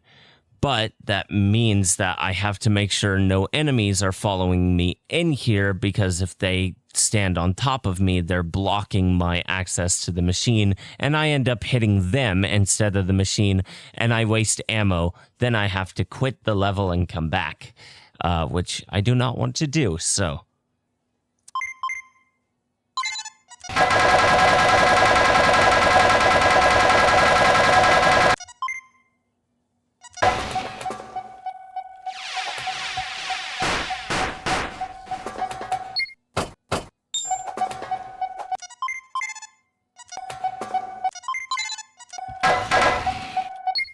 All right, perfect.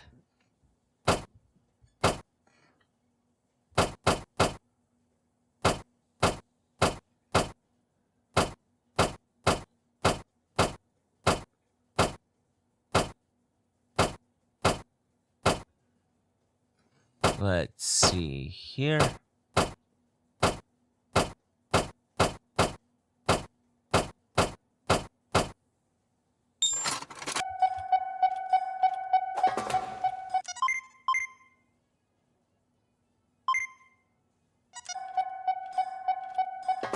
Oh boy. Unfortunately, at the moment, it seems I have far more than 100 hyper pachinko balls.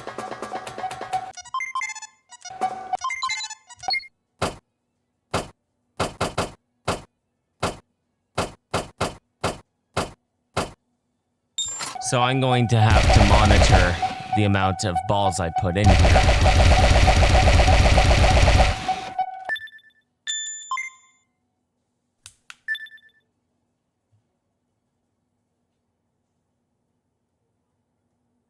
Okay.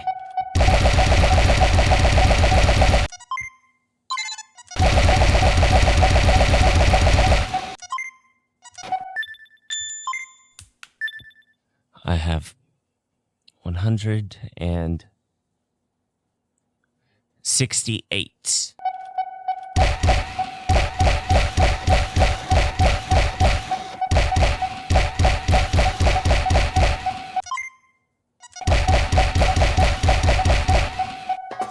All right, that should be enough. Yes, perfect. All right, so let's begin the last major boss fight before the final boss. Now, when I start this level, or when I complete this level, it's going to lock all the other stages. So No turning back now.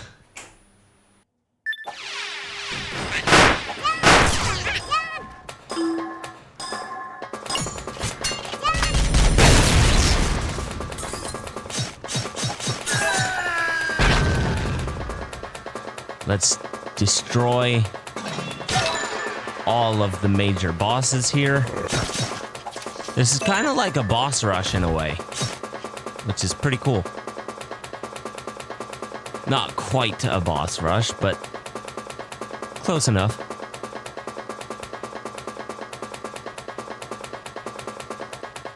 And now, let us admire the last helicopter we'll ever see.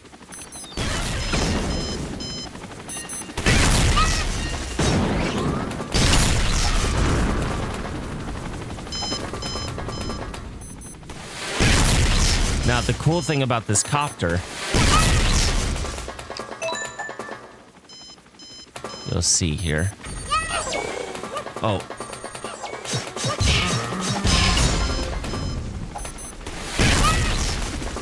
It has a mini generator inside, which means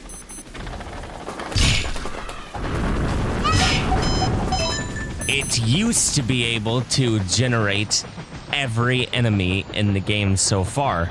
Now it can't because I destroyed it.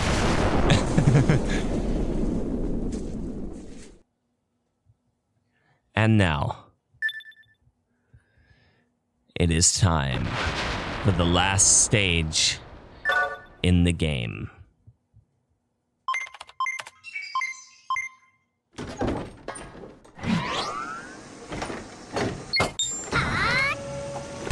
Let's just power through this first one.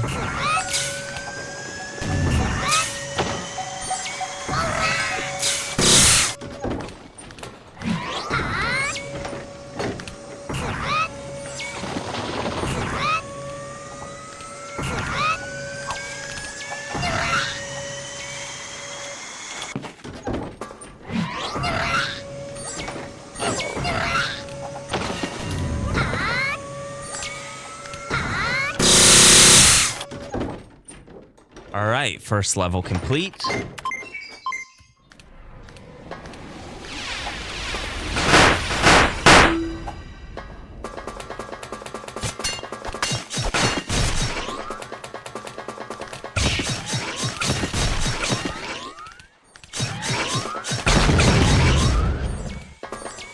shit, hold on, I have to get hit now. Yeah.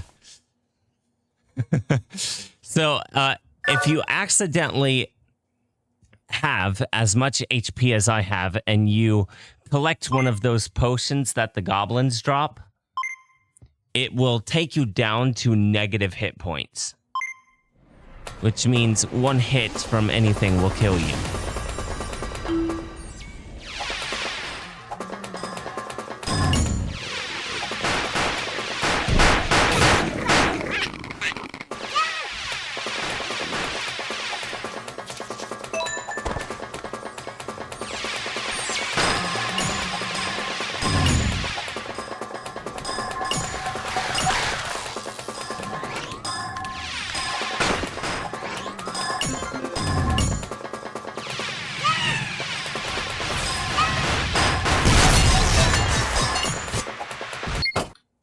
I'm going to use the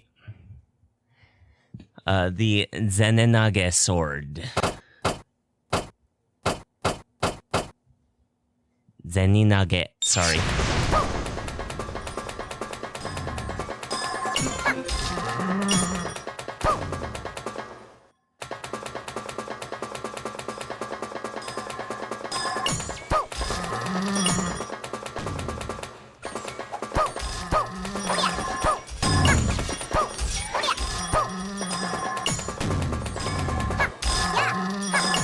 So this sword uses gold as its ammunition, and the more ammo you have, the longer the reach of your sword and the more damage it does. Which means Oh. Hold on.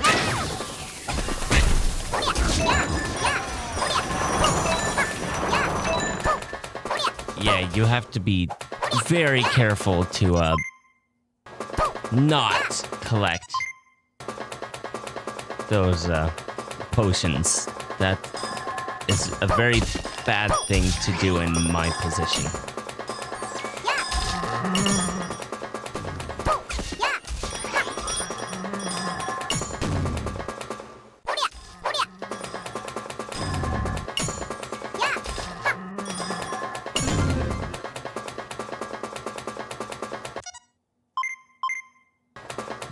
All right, and now we can open the door. Hooray. All right.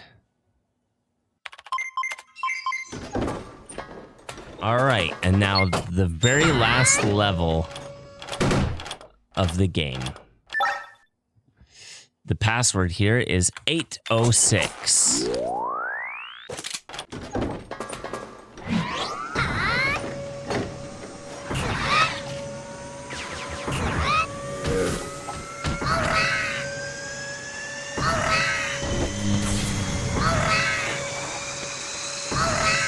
Now, the cool thing is, we're gonna start getting bosses here.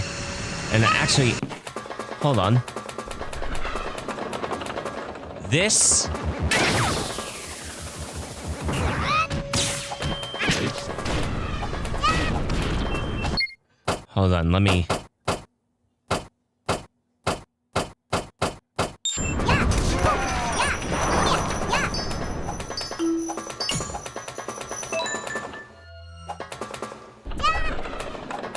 This is a more powerful Grand Cruiser. It has special sounds, and it has special bombs.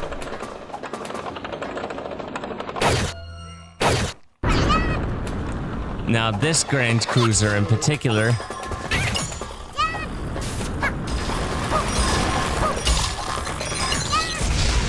I did not want to kill it yet, but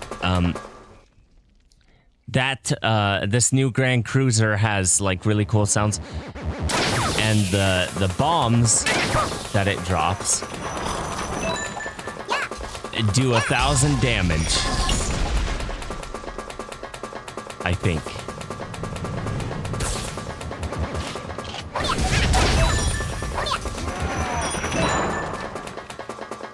So let me see if I can find another.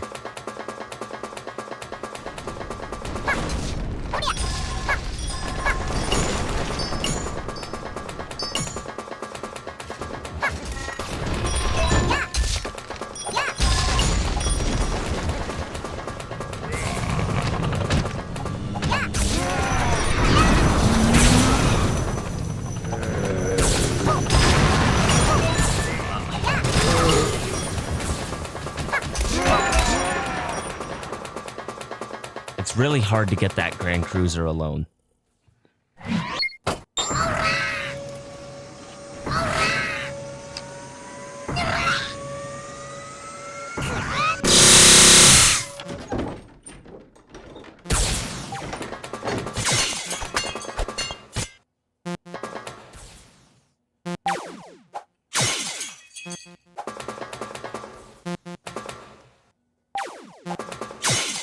Now, if you're wondering what I'm doing here, okay, so let me finish talking about this new Grand Cruiser I was telling you about. So, the cool thing about it is that particular cruiser came from the first BD game. Now, unfortunately, the new Grand Cruiser in this one was kind of shafted because the one in the previous game had a laser in front. When it got close, it could zap you with this laser. Yan-san-san took out the laser for the second game, which is rather unfortunate. It makes me sad because I would love to get lasered by that new cruiser. But, oh well. And it has a really cool explosion sound as well. So now this section, you hear all these beep sounds. So basically there's a bunch of like little coins in this map. And there's like a little launch pad that launches this shiny laser thing that when it hits these coins, it turns them all shiny. You have to get all the coins to become shiny in order for the door to unlock. But normally you're supposed to use the press hammer or the wave attack or whatever to either push the coins away so that the lasers can hit new coins, or you have to push the launch pad. Well, alternatively, if you cheated your spirit sword level like I did, you can do neither. You have the option of destroying the coins after they become shiny, which is what I'm doing right now.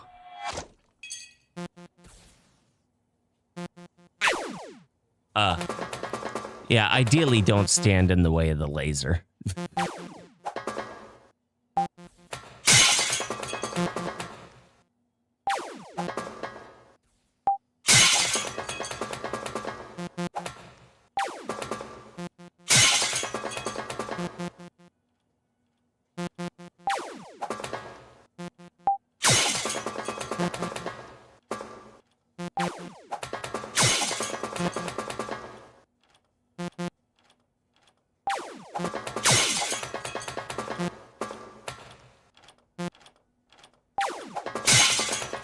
All right. And now we have completed the last regular level of the game. It is now time to complete the boss level, the final boss level. Here we go.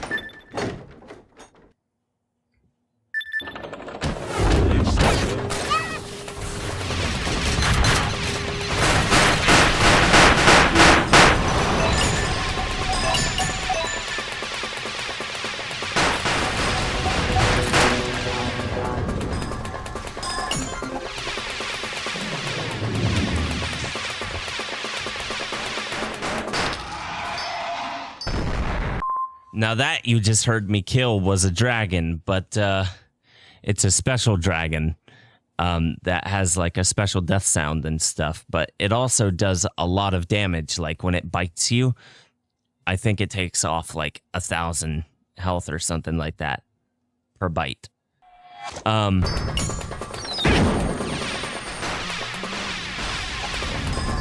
that thing you heard coming up on me really quickly, that is a mecha goblin.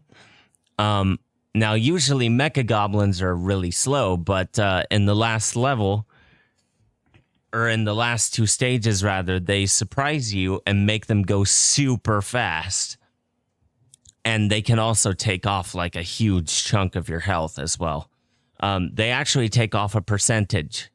So you're not safe from them necessarily, even if you have like a ton of health.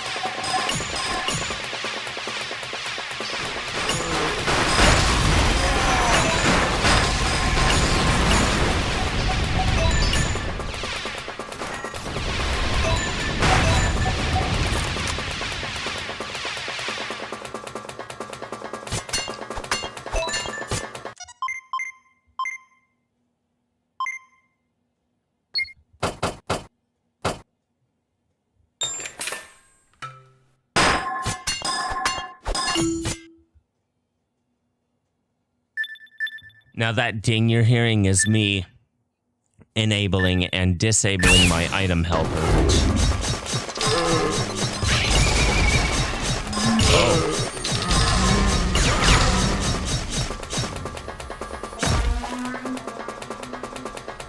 There we go.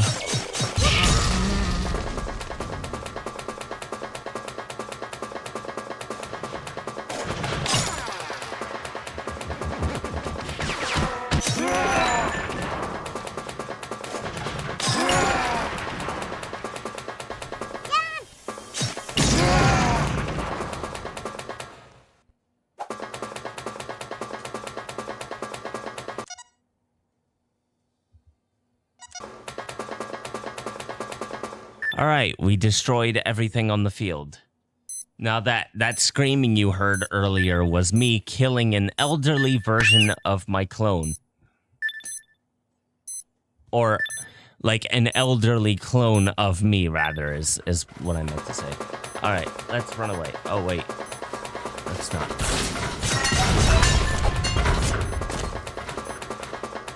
Now, this is the final boss. Unfortunately, he has a wall constructed around himself that makes him invisible, or invincible, rather. Oh, here's my clone. So basically, just now, I just got hit by a clone chip. And now I have a clone that is coming after me. And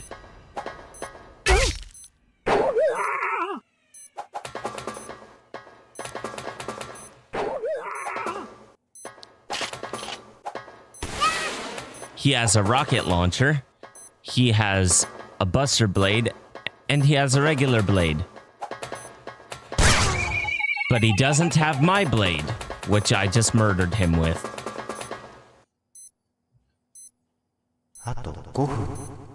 I honestly find it really amusing that your clone doesn't get all the weapons that you get, because that would actually make things really challenging, in my personal opinion. I think that's why he didn't do it, because that would... Oh my goodness, man, that would be a nightmare. If my clone had a spirit sword, I'd be dead. Oh.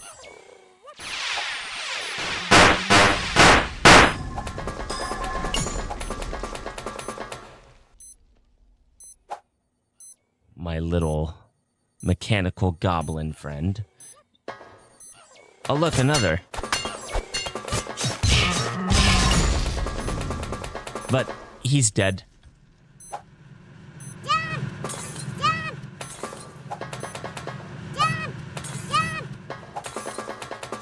Now, the reason I'm taking care to jump over that droning thing that sounds like glass breaking is because... Oh!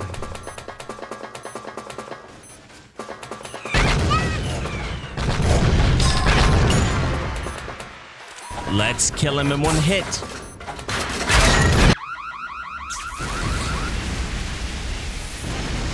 All right, there we go.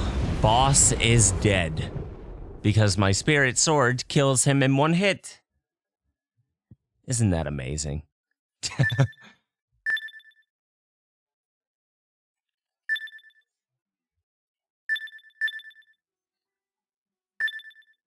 But yeah, the final boss is not the most amazing final boss in the world. I would honestly say my two favorite bosses from the series, like my two favorite final bosses, are the final boss for the first game and the final boss for the third. I kind of felt underwhelmed, I guess you could say, about this one, because the final boss in this game, it moves kind of slowly, and I just don't feel quite attached to its attacks like I do in the other two. Like, the other two, they actually feel like a huge... Hold on, let me lean back here. Get comfortable since we're done playing now. The other bosses... I don't know, they feel more challenging to me. They feel more fulfilling, if that makes sense. Although, technically, the third game has more than one final boss, but, you know, if we're counting the true final boss, then I'd say the third one is probably the best, and the first game has the second best Just, in my personal opinion. But yeah, this has been really fun. I hope you all have enjoyed listening to me drone on and on about different things. Be on the lookout for like my projects coming up and the streams that I want to do. Hopefully I'll be able to do it. I also wrote a script for an upcoming video on my music channel where I'm describing or talking about why I'm terminating my Patreon and stuff like that. That goes into far more detail than I went in here. Mainly because I've just been distracted here and couldn't really focus on it as heavily. But I really hope you guys have enjoyed this sort of not speed run. We've been playing for 2 hours and 30 minutes, give or take. And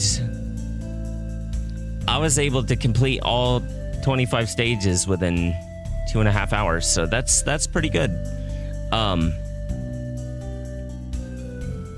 Now, this music at the end, you can't skip, even if you've heard it like several thousand times. And it's good music, don't get me wrong. I just, sometimes I kind of wish I could skip it. But in this case, for this YouTube stream, I don't mind it playing,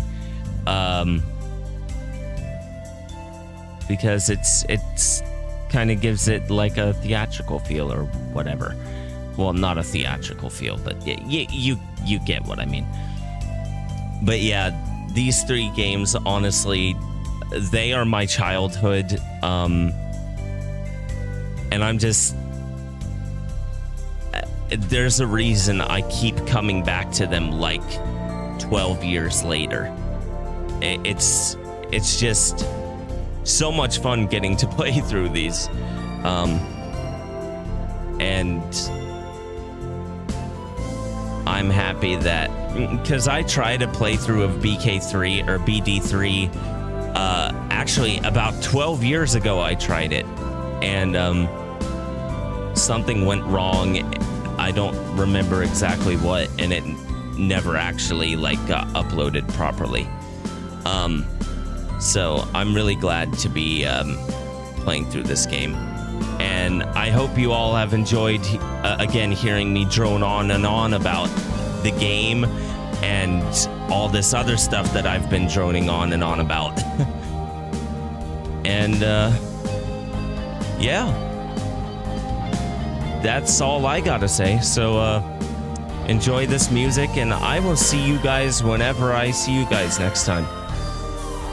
Have a good day or night or whatever time it is where you are, and take care. Bye.